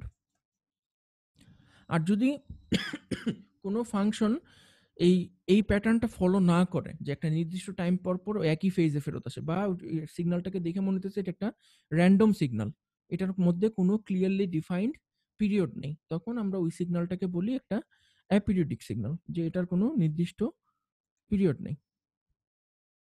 ঠিক আছে, যেমন আপনারা যদি এখানে প্রথম সিগন্যালটা দেখেন, প্রথম সিগন্যালটা দেখলে কি দেখবেন, যে একটা নির্দিষ্ট সময় পর পর ও একই প্যাটার্ন ফলো করতেছে। তাহলে এটার মধ্যে আপনি যদি একটা ফেজ থেকে আরেকটা ফেজে যাওয়ার সময়টুকু মাপেন, তাহলে কিন্তু আপনি ওই সিগন্যালটার পিরিয়ড পেয়ে যাবেন। যেমন আপনি যদি অরিজিন থেকে হিসাব করেন, তো অরিজিনের মধ্যে এখানে কি দেখতেছেন, এখানে পজিটিভ সাইডে এরকম একটা রিপল আছে, তাই না? তো এই পজিটিভ সাইডে এই রিপলটা ফেরত আসতে কতটুকু সময় লাগে দেখেন। এই যে পজিটিভ সাইডে রিপল, মানে আমি যদি অ্যানোটেট যদি ইউজ করি, সো আমি বলতেছি হলে কি, যে এইখান থেকে এইখানে ফেরত আসতে, মানে একই ফেজে ফেরত আসতে, দেখেন আসতে যেই সময়টুকু লাগে ওই সময়টুকুকে আমরা বলতেছি হলে গিয়ে এটার এই সিগন্যালটার পিরিয়ড। সেখানে দেখেন এখানে এই পিরিয়ডটাকে ডিফাইন করা হয়েছে হলে গিয়ে টি দিয়ে, এই 0 থেকে টি হলে গিয়ে এই রিপলটা থেকে এই রিপলটা ফেরত আসার জন্য কতটুকু সময় লাগছে।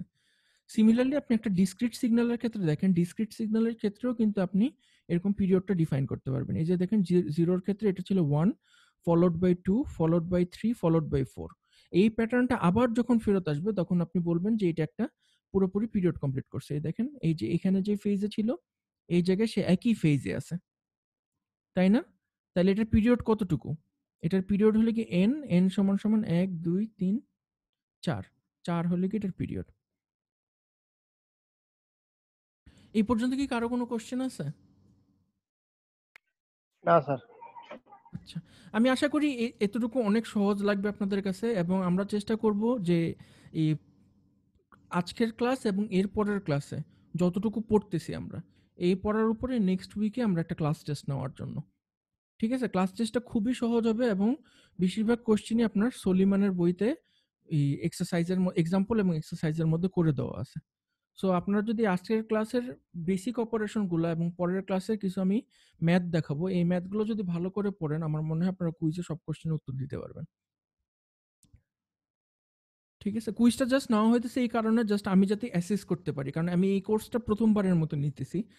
সো আমার পড়ানোর মধ্যে কোনো ভুল আছে নাকি, বা আমার পড়ানোটা ইফেক্টিভ হইতেছে নাকি, এটা বোঝার জন্য জাস্ট নেক্সট উইকে একটা ক্লাস টেস্ট নিয়ে দেখবো যে আমি কতটুকু ইফেক্টিভলি ডেলিভার করতে পারতেছি। আপনাদের এটা নিয়ে নার্ভাস হওয়ার কোনো কারণ নেই। স্যার আজকে যতটুকু পড়ছি এতটুকু থেকে স্যার যে কোনো একটা দুইটা কোশ্চেন বলেন, যে দুইটা মানে মিডটা ওই সিটিতে আসবে এমন না, আসতে পারে, মানে তাহলে আমরা আমি তো একটা কোশ্চেনটা একটু বলেই বুঝতে দিছি পারি। অলরেডি, আমি একটা বলে দিছি না? জি স্যার, ওই যে ইভেন আর ওড সিগন্যালের হ্যাঁ শর্তগুলা। হ্যাঁ, আমি আশা করি সামনে আরো কতগুলো দেখতে পারবেন আপনি। জি স্যার। ঠিক আছে, আচ্ছা আচ্ছা, এখানে এই জিনিসটা একটু দেখাই দিই। এখানে আরেকটা জিনিস আমি ইনক্লুড করছিলাম, সেটা হলো গিয়ে যে আপনার কোনো একটা পিরিয়ডিক সিগন্যাল যদি আপনার কাছে থাকে, কোনো একটা পিরিয়ডিক সিগন্যাল যদি আপনার কাছে থাকে, আপনি যদি পিরিয়ডটাকে স্কেল করেন, মনে করেন আপনার একটা পিরিয়ড দেওয়া আছে হলে কি টি, ক্যাপিটাল টি দেওয়া আছে হলে গিয়ে পিরিয়ড, তাহলে আপনি এটাকে যদি কে দিয়ে স্কেল করেন, এখানে যেমন কে দিয়ে স্কেল করছে, আপনি কিন্তু একই ভ্যালুটাই পাবেন। এই কনসেপ্টটা তো আপনাদের ইঞ্জিনিয়ারদেরকে আলাদা করে বুঝিয়ে বলার কিছু নাই, তাই না?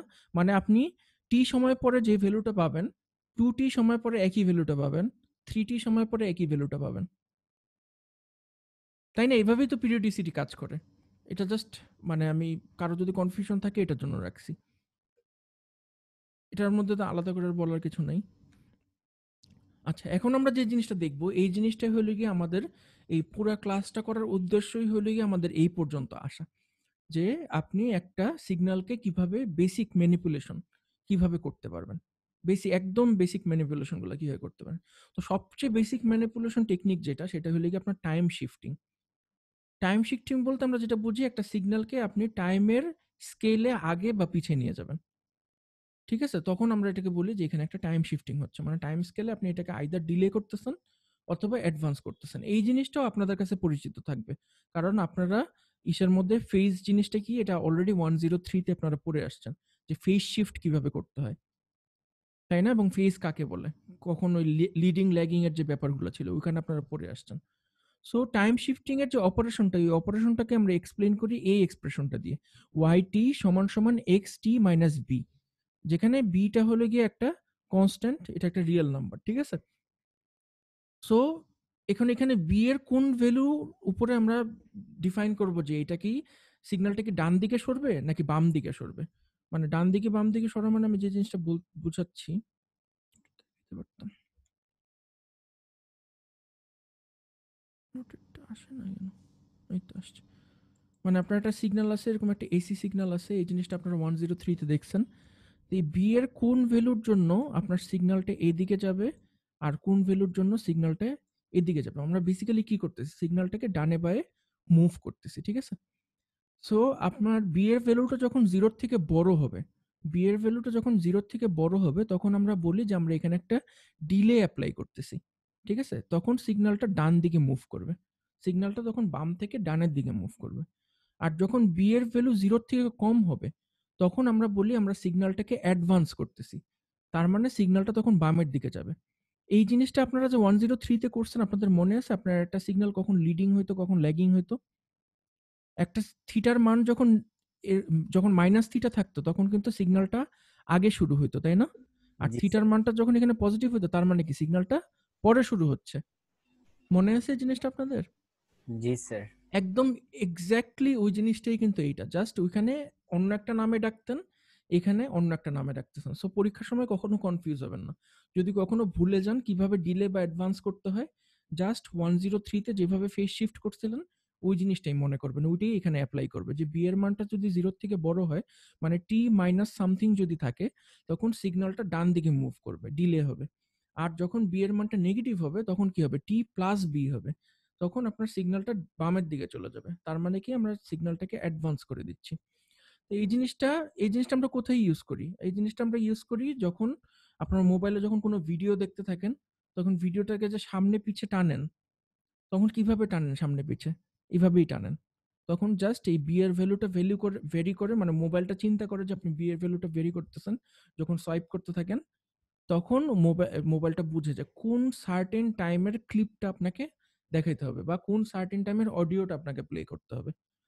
মোবাইল কিন্তু এই টোটাল জিনিসটাকে এভাবে ইন্টারপ্রেট করে। আপনি যে সোয়াইপ করতেছেন, এই সোয়াইপটাকে ও এভাবে ইন্টারপ্রেট করে বিভিন্ন টাইম ভ্যালুতে আপনাকে ওই ভিডিও ক্লিপটা, মানে পিকচারটা আর অডিওটা শোনায় এবং দেখায় আপনাকে। সো পরীক্ষাতে কিরকম থাকবে? পরীক্ষাতে থাকবে মনে করেন আপনার এরকম একটা এক্সটি সিগন্যাল দেওয়া থাকে। জেনারেলি পরীক্ষাতে যেমন কোশ্চেন আসে, এরকম একটা এক্সটি সিগন্যাল দেওয়া থাকে। দেওয়ার পরে আপনাকে জিজ্ঞেস করা হয় যে এক্সটি মাইনাস ওয়ান কত হবে দেখাও, বা এক্সটি মাইনাস টু কিরকম হবে দেখাও। তাহলে দেখেন এক্সটি যদি থাকে, আমি যদি আপনাকে বলি এটাকে ওয়ান ওয়ান পরিমাণ এটাকে ডিলে করে দাও, এটাকে ওয়ান পরিমাণ ডিলে করে দাও, তখন আপনারা কি বুঝবেন? অবশ্যই বুঝবেন যে আপনাকে বলা হয়েছে এক্সটি মাইনাস ওয়ান করতে। ডিলে যেহেতু করতে বলা হয়েছে, তার মানে বি এর মানটা এখানে পজিটিভ। এক্সটি মাইনাস ওয়ান যদি করতে বলা হয়, তখন আপনি কি করবেন? জাস্ট পুরো সিগন্যালটাকে এক বরাবর অন্যদিকে নিয়ে যাবেন, ডান দিকে নিয়ে যাবেন। আর যদি এক্সটি প্লাস ওয়ান করতে বলা হয়, তখন আপনি কি করবেন? সিগন্যালটাকে এক বরাবর অ্যাডভান্স করে দিবেন, মানে ডান থেকে বামে নিয়ে যাবেন। এই জিনিসটাকে তাহলে মোটামুটি, এখানে হ্যাঁ বলেন। পজিটিভ থাকলে আগাই দিতে হবে, নেগেটিভ থাকলে পিছিয়ে দিতে হবে। হ্যাঁ, নেগেটিভ থাকলে পিছিয়ে দিতে হবে। পিছিয়ে দেওয়া মানে বাম থেকে ডানে যাওয়া। পিছিয়ে। এখন এই জিনিসটা তো আমি আপনাকে বললাম জাস্ট চোখের দেখাতে, তাই না? কিন্তু পরীক্ষাতে তো আপনার এত সহজ অঙ্ক দেওয়া থাকবে না। এখানে এত সহজ অঙ্ক যেরকম দেওয়া আছে, তাই না? পরীক্ষার সময় আপনি কিভাবে হিসাব করবেন? পরীক্ষার সময় আপনি হিসাব করবেন যে 0 তে এটার ভ্যালু কত, এটা আপনি দেখবেন। তারপর দেখবেন যে 1 এ এটার ভ্যালু কত। তারপর দেখবেন যে -1 এ এটার ভ্যালু কত। তার মানে x যখন 0 হয়, তখন এটার ভ্যালু হলো গিয়ে 0, তাই না? তাহলে নতুন সিচুয়েশনে x0 মানে কি? x0 মানে হলো গিয়ে আপনার নতুন সিচুয়েশনে আপনার, সরি এখানে আমি ভুল লিখছি একটা জিনিস, আমি একটু মুছে দিই একটু দাঁড়ান। x0 মানে আমি এখানে x0 মানে হলো কি এখানে 3, তাই না? x0 মানে এখানে 3 না? তাহলে এই জিরোটা আমরা কিভাবে দেখবো এখন? জিরোটাকে আমরা দেখবো হলো গিয়ে 0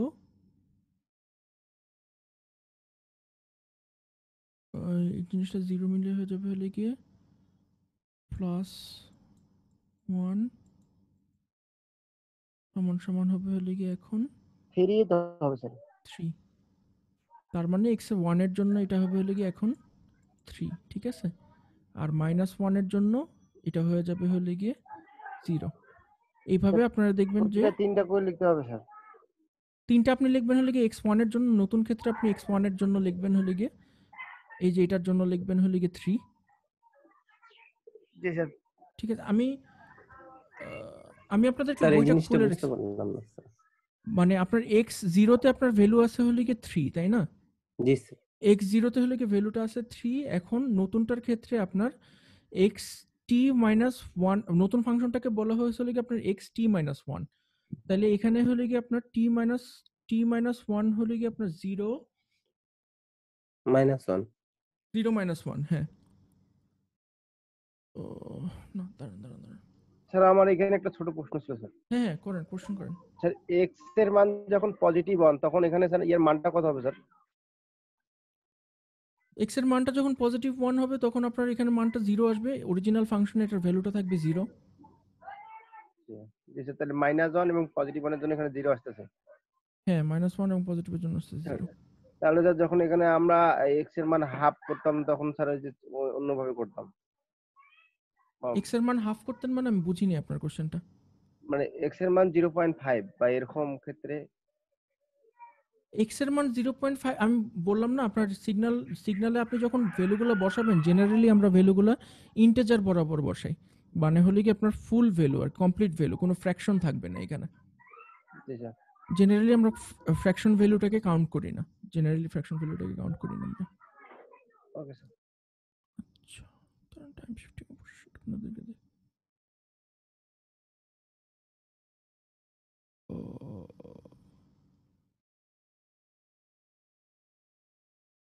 তো দাদা তো যে এখানে কি হবে স্যার?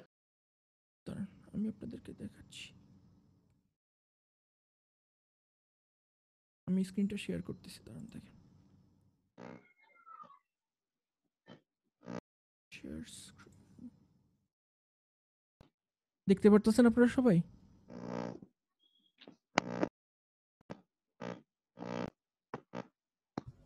জি স্যার। আচ্ছা, তো এখানে দেখেন, এখানে আপনাদের বেসিক যে মানে ওই অঙ্কটা যেটা দেওয়া হয়েছিল, জাস্ট এখানে t1 আর t0 এর ভ্যালুটা আপনাদেরকে ওখানে লিখে দেওয়া ছিল, তাই না? তাহলে আপনারা মনে করেন এরকম একটা সিগন্যাল আছে। সিগন্যালটা হলে কি আপনার -t1 এ হলে কি 0, +t1 এ হলে কি 0, আর 0 তে হলে কি এটার একটা অ্যামপ্লিটিউড আছে a। এখন আমি বললাম যে এই সিগন্যালটাকে t0 বরাবর ডিলে করে দাও। সো t0 বরাবর যখন আপনি ডিলে করে দিবেন তখন আপনার প্রত্যেকটা যে টাইমের ভ্যালু আছে, প্রত্যেকটা টাইমের ভ্যালুকে আপনার t0 দিয়ে শিফট করতে হবে। বুঝতে পারছেন? প্রত্যেকটা টাইমের ভ্যালুকে আপনার t0 দিয়ে শিফট করতে হবে। তো t0 দিয়ে আপনি যদি শিফট করেন তাহলে আপনার প্রথম টাইমের ভ্যালুটা আসবে হলে গিয়ে t0 - t1। প্রত্যেকটা ভ্যালুকে আপনি t0 বরাবর শিফট করে দিছি। তাহলে প্রথম ভ্যালুটা আসবে হলে গিয়ে t0 - t1, পরের ভ্যালুটা আসবে হলে গিয়ে t0, তারপরের ভ্যালুটা আসবে হলে গিয়ে t0 + t1।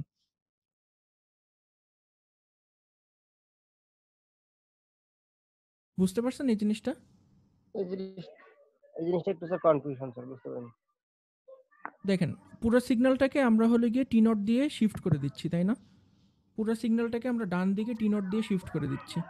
তাহলে ডান দিকে যদি আমরা t0 দিয়ে শিফট করে দিই তাহলে এখানে আপনার প্রথম ভ্যালুটা হলে গিয়ে ছিল, ফার্স্টে ছিল হলে গিয়ে t1, তাই না? তো প্রথম ভ্যালুটা তখন t1 এর জায়গায় হয়ে যাবে হলে গিয়ে t0 - t1। প্রথম ভ্যালুটা হয়ে যাবে হলে কি t0 - t1, মানে আমরা t0 বরাবর এই জিনিসটাকে শিফট করে দিছি। মানে আগে এখানে যে ভ্যালুটা ছিল টাইমের, সেই ভ্যালুটাকে আমরা ধরছিলাম t1। এখন সেই জায়গাটাতে এখানে চলে আসবে হলো কি t0 - t1, তারপরে আসবে হলো কি t0, তারপরে আসবে হলো কি t0 + t2। জি স্যার, বুঝতে পারছি। না, আমার মনে হয় না আপনারা বুঝতে পারছেন। কারণ আমি নিজেই পুরোপুরি হইতেছি না বোঝানোর সময়। না, আমি নিজে বুঝতেছি কিন্তু আমি আপনাদেরকে বুঝাতে পারতেছি না। জি স্যার, আমি বুঝি নাই স্যার। আমি জানি স্যার আপনারা বুঝেন না। শিফটিং ব্যাপারটা একটু বুঝি নাই, শিফট করলেন যেভাবে স্যার, শিফট করার ব্যাপারটা একটু ডিটেইলসে বলেন। দাঁড়ান, কিভাবে স্যার বুঝালে এখানে আরেকটা পরিষ্কার হবে? কোশ্চেন হচ্ছে যে হ্যাঁ, আমরা বলেন। টি থেকে শিফট করছি তাহলে প্রথম অংশে যেখানে আমরা T0 মানে T0 থেকে T1 কে মাইনাস করছি মানে হ্যাঁ এটাকে মুভ করাচ্ছি দিকে, মুভ তাহলে করাচ্ছেন, হ্যাঁ। পরেরটাতে কেন প্লাস করছি? কোনটাতে পরে যে প্লাস করতেছেন আপনি? ওই যে T0 প্লাস T1। আর আমরা টি নোট থেকে এই পাশের মানগুলোকে মাইনাস করছি। হ্যাঁ হ্যাঁ হ্যাঁ ওকে, টি নট থেকে টি নটের এই জায়গা থেকে ঠিক মাইনাস করতেছেন, ব্যাপারটাকে ঠিক এভাবে প্লাস বোঝানো করছি, যায় না। প্লাস করছি স্যার টি নোট। অ্যাকচুয়ালি আমি স্যার এখানে একটু আমাকে সময় দেন, আমি জাস্ট একটু চিন্তা করেছি কিভাবে বুঝালে শিওর জিনিসটা স্যার। সহজ হবে।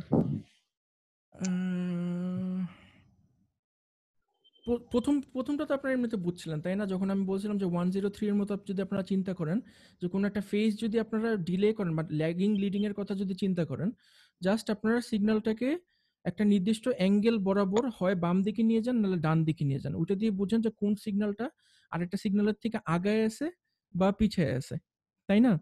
এই জিনিসটা তো আপনারা মোটামুটি বুঝতে পারছেন যে একটা সিগন্যালকে দিয়ে আমি যদি বলি এটা 1 বরাবর ডিলে করে দাও বা 1 বরাবর অ্যাডভান্স করে দাও, তাহলে সিগন্যালটাকে কতটুকু মুভ করা লাগবে এই জিনিসটাকে স্যার হ্যাঁ বলেন।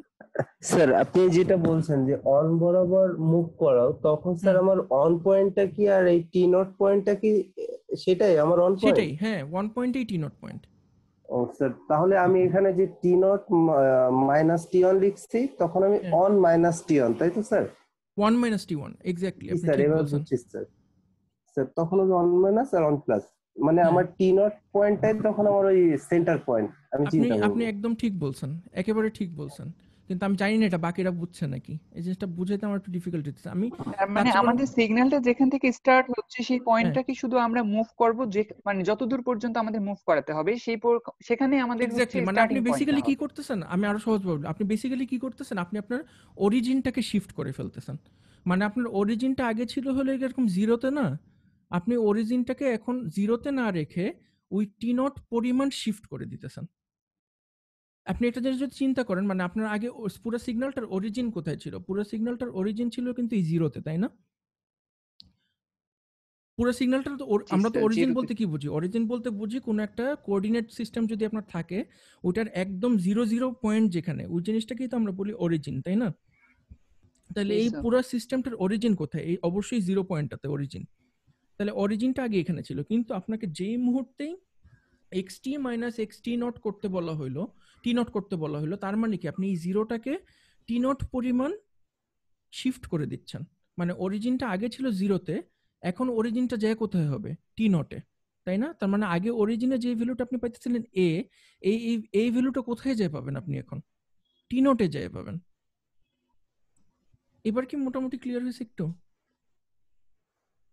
স্যার আর একটা ছোট বিষয় ছিল স্যার, আমি প্রথমেরটাই টি নট মাইনাস টি ওয়ান লিখলাম কিন্তু শেষেরটাই টি নট প্লাস টি ওয়ান লিখলাম। এখন আপনার যদি অরিজিন যদি এখানে টি নট যদি হয়, এখানে যদি অরিজিন যদি টি নট হয়, তাহলে জিরোর থেকে এখানে টি ওয়ানের দিকে যেতে গেলে আপনার কতটুকু পথ যেতে হয়, টি ওয়ান পরিমাণ পথ যেতে হয় না? তাহলে আপনার নতুন অরিজিন হলে গিয়ে এখন টি নট, তাহলে আপনি এই পয়েন্টটা কোথায় যে পাবেন, টি নট প্লাস টি ওয়ানে গিয়ে পাবেন না?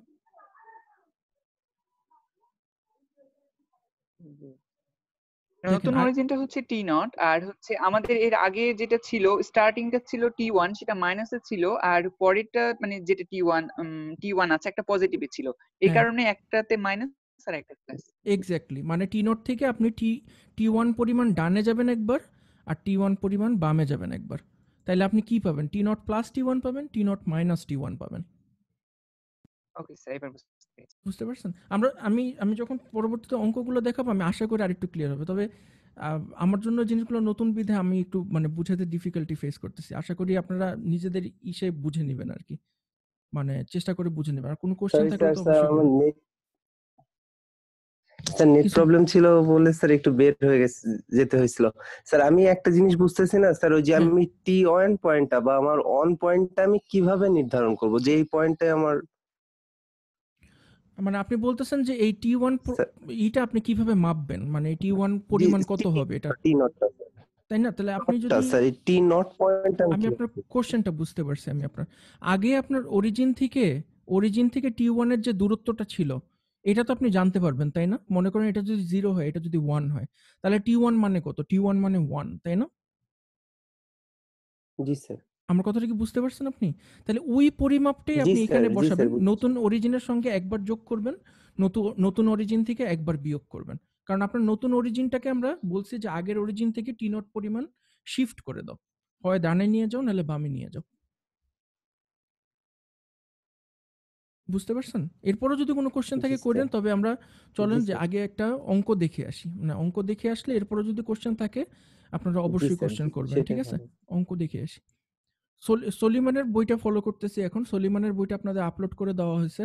আমি অঙ্কগুলো আর কষ্ট করে পাওয়ার পয়েন্টে করি নাই, পেস্ট করি নাই। অঙ্কগুলো আমি আপাতত এখান থেকেই দেখাচ্ছি। আপনারাও অবশ্যই বই থেকে দেখে নেবেন, ঠিক আছে? সো দেখেন আমরা এখানে একটা সিগন্যাল দেওয়া হয়েছে, যে সিগন্যালটাকে ফাংশনটা বলা হয়েছিল ফাংশনটা এক্সটি, এবং এক্সটির ভ্যালুগুলো কিভাবে ডিফাইন করছে দেখেন। এক্সটির ভ্যালুগুলো ডিফাইন করছে যখন টি এর ভ্যালু -1 এর থেকে বড় কিন্তু 0 এর থেকে ছোট, তখন আমরা এক্সটির ভ্যালু বলতেছি t+1। আর যখন 0 এর থেকে বড় কিন্তু 2 এর থেকে ছোট, তখন আমরা বলতেছি এটার ভ্যালু 1। আর যখন t এর ভ্যালু 2 এর থেকে ছোট কিন্তু 2 এর থেকে বড় কিন্তু 3 এর থেকে ছোট, তখন হলো গিয়ে -t+3। আর অন্য সব ক্ষেত্রে 0। এই সিগন্যালটা কিভাবে আঁকতে হবে এটা কি আপনারা আগে করছেন ইন্টারমিডিয়েটে? না চলেন, স্যার, করেন নাই? চলেন এই সিগন্যালটা আঁকি আমরা। এই সিগন্যালে কি বলছে যে আপনার টি এর ভ্যালু যখন টি এর ভ্যালু যখন 0 সমান বা 0 থেকে ছোট, আর -1 এর সমান অথবা -1 এর থেকে ছোট, তখন হলো গিয়ে t+1। তাহলে এখন টি এর ভ্যালু যদি 0 হয় তাহলে t+1 কত বলেন তো? টি এর ভ্যালু যদি 0 হয় t+1 কত? 1 হবে, এক্স্যাক্টলি। টি এর মান হবে লেগে তাহলে 1। তাহলে প্রথম পয়েন্টটা হবে লেগে এইটা, ঠিক আছে? এখন টি এর ভ্যালু যদি -1 হয় তাহলে কি হবে? 0 হবে। 0 এক্স্যাক্টলি। তাহলে 0 হবে। -1 এ হবে হলে গিয়ে সিগন্যালটা তাহলে দেখতে হবে এরকম 0 থেকে -1, তাই না? এটা হলো গিয়ে -1, এটা হলো গিয়ে 0। আচ্ছা, এখন টি এর মান যদি 0 থেকে বড় হয়, তাহলে 0 থেকে বড় কিন্তু 0 সমান না, কিন্তু দেখছেন এখানে সমান চিহ্নটা নাই যে। তার মানে টি এর প্রথম ভ্যালু কত? 1, তাই না? তার জি মানে এখানে 1 এর জন্য ভ্যালু কত কেউ বলেন? 2 হয়নি। ক্রাইটেরিয়া খেয়াল স্যার করেন। 1 এর জন্য 1ই হবে, মানে 1 এর জন্য 1 হবে, এক্স্যাক্টলি। কারণ এখানে তো t বলেই t দেওয়া তার আছে মানে t যে এর ভ্যালু যদি এই 1 শর্ত হয় যদি তাহলে সেটা ফলো করে, এই শর্ত যদি ফলো করে তাহলে 1 হবে ভ্যালু, তাই না? এটা তো বলে দেওয়াই আছে। আর যদি 2 এর সমান হয় তাহলে কত হবে ভ্যালু? 2 হবে। 2 হবে, 2 এক্স্যাক্টলি। হবে। আর যদি 3 এর সমান হয় তাহলে হবে হলো গিয়ে -t+3, মানে কত?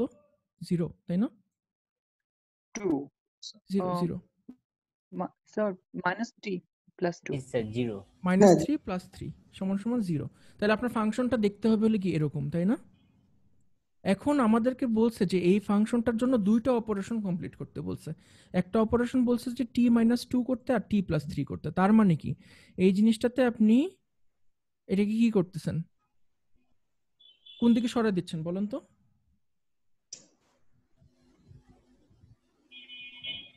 -t স্যার t-2 মানে ডিলে বাম করতেছেন, দিকে ডিলে সরাচ্ছি করতেছেন। আর t+2।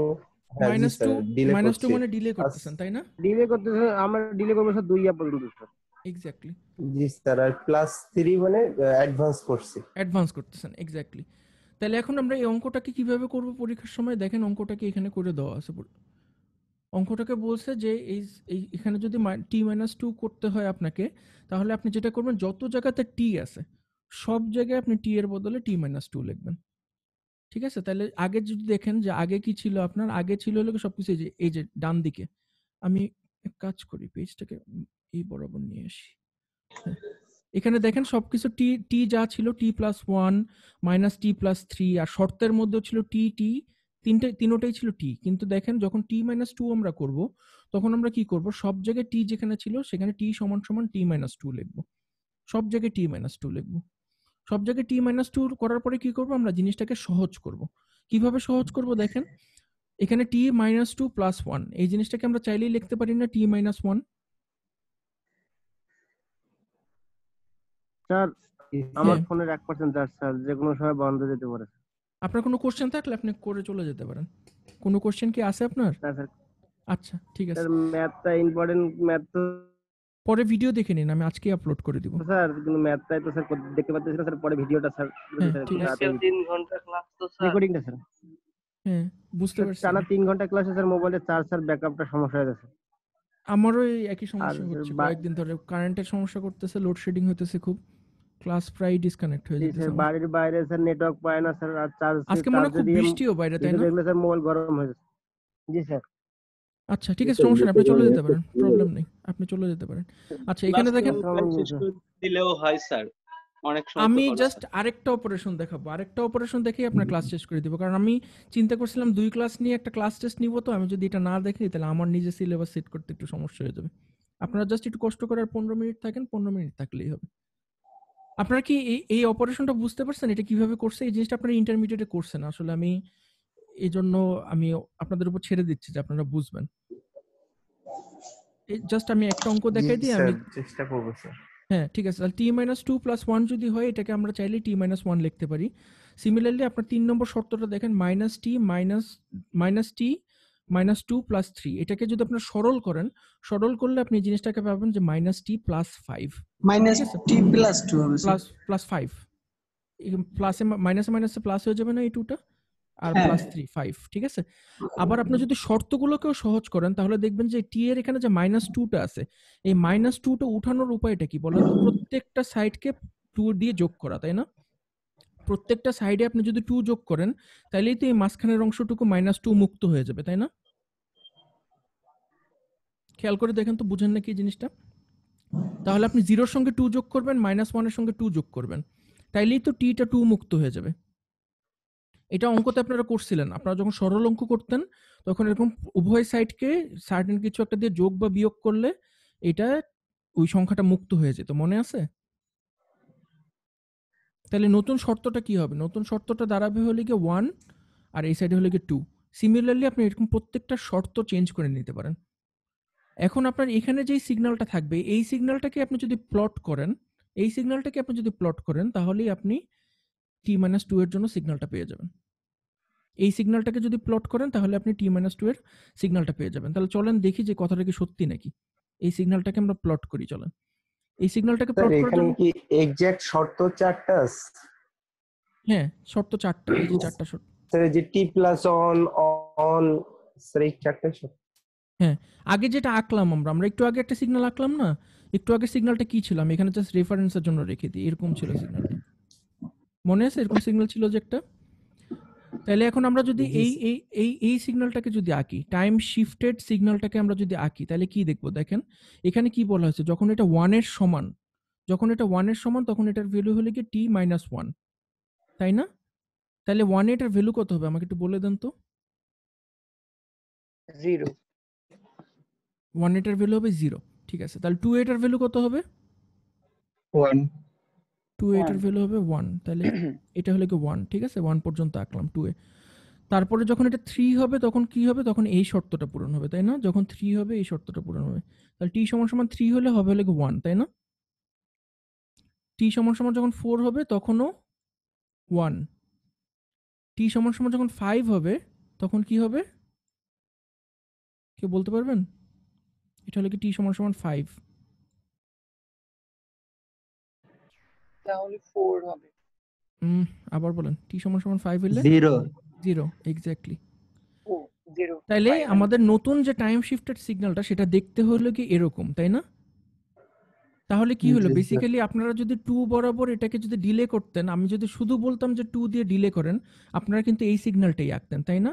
1 ঘর 2 ঘর, এই 2 ঘর আপনারা জাস্ট আগায় দিতেন, ডান সাইডে নিয়ে যেতেন, তখনই আমরা বলতাম যে এটা t-2 এর সিগন্যালটা আমরা পাইছি। এখন বুঝতে পারছেন যে আপনাদের ইনটিউশন আর অঙ্কটা যদি করেন মোটামুটি একই রেজাল্ট আসবে। হ্যাঁ বলেন। স্যার কষ্ট করে যদি স্যার আমাদের এই প্রথমটা মানে প্রথম পয়েন্টগুলো মার্ক করার পরে একবার ওই বেসিকটা একটু ক্লিয়ার করে দিতেন স্যার। ফার্স্ট আপনি যে বেসিকটা দেখাইছিলেন স্যার, তাহলে আমরা মনে হয় অঙ্কগুলো চেষ্টা করতে পারতাম। আচ্ছা, মানে বেসিক মানে কি আপনি বলতেছেন যে এই যে t0 দিয়ে যেটা দেখাইছিলাম সেটা? জি স্যার ওইটাকে স্যার শুধু যেমন স্যার আমরা যে কোনো একটা এক্স এক্সিস ওয়াই এক্সিস যে যদি আগে পয়েন্টটা মার্ক করে নিই তাহলে ফার্স্ট টাইম আমাদের একটু বুঝতে সুবিধা হবে। আচ্ছা ঠিক আছে, অবশ্যই। যে 0 1 2 3 -1 2 3 দিয়ে তাহলে জি স্যার। এটার মধ্যে বলতেছেন 0 1 2 3 দিয়ে দেখাইতে, নাকি আপনি এখানে স্যার দেখাইতে এখানে আমার বলছেন? জি স্যার এখানে দেখাতে বলছি স্যার, আচ্ছা এখানে যেমন যে মার্ক করা আছে স্যার। হ্যাঁ হ্যাঁ হ্যাঁ হ্যাঁ স্যার। আচ্ছা আপনি হ্যাঁ স্যার এখানে দেখাতে বলছি। আচ্ছা আচ্ছা ঠিক আছে।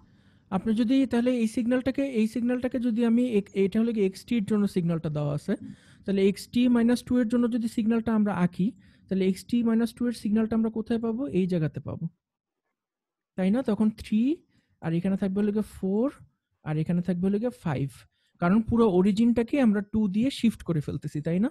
তাহলে আগে যেই পয়েন্টটা ছিল -1, সেই পয়েন্টটা এখন হবে হলো গিয়ে -1 প্লাস 2। -1 প্লাস 2 করলে কত হয়? 1, তাই না? প্লাস তাহলে 0 যেটা ছিল সেটাকে তো হবে 0 প্লাস 2, সেটা হলো গিয়ে এই যে 2। 1 হবে হলো গিয়ে 1 প্লাস 2 3, 2 হবে হলো গিয়ে 4, 3 হবে হলো গিয়ে 5। তাহলে পুরো সিগন্যালটা এই দুই ঘর বরাবর ডিলে হয়ে গেল।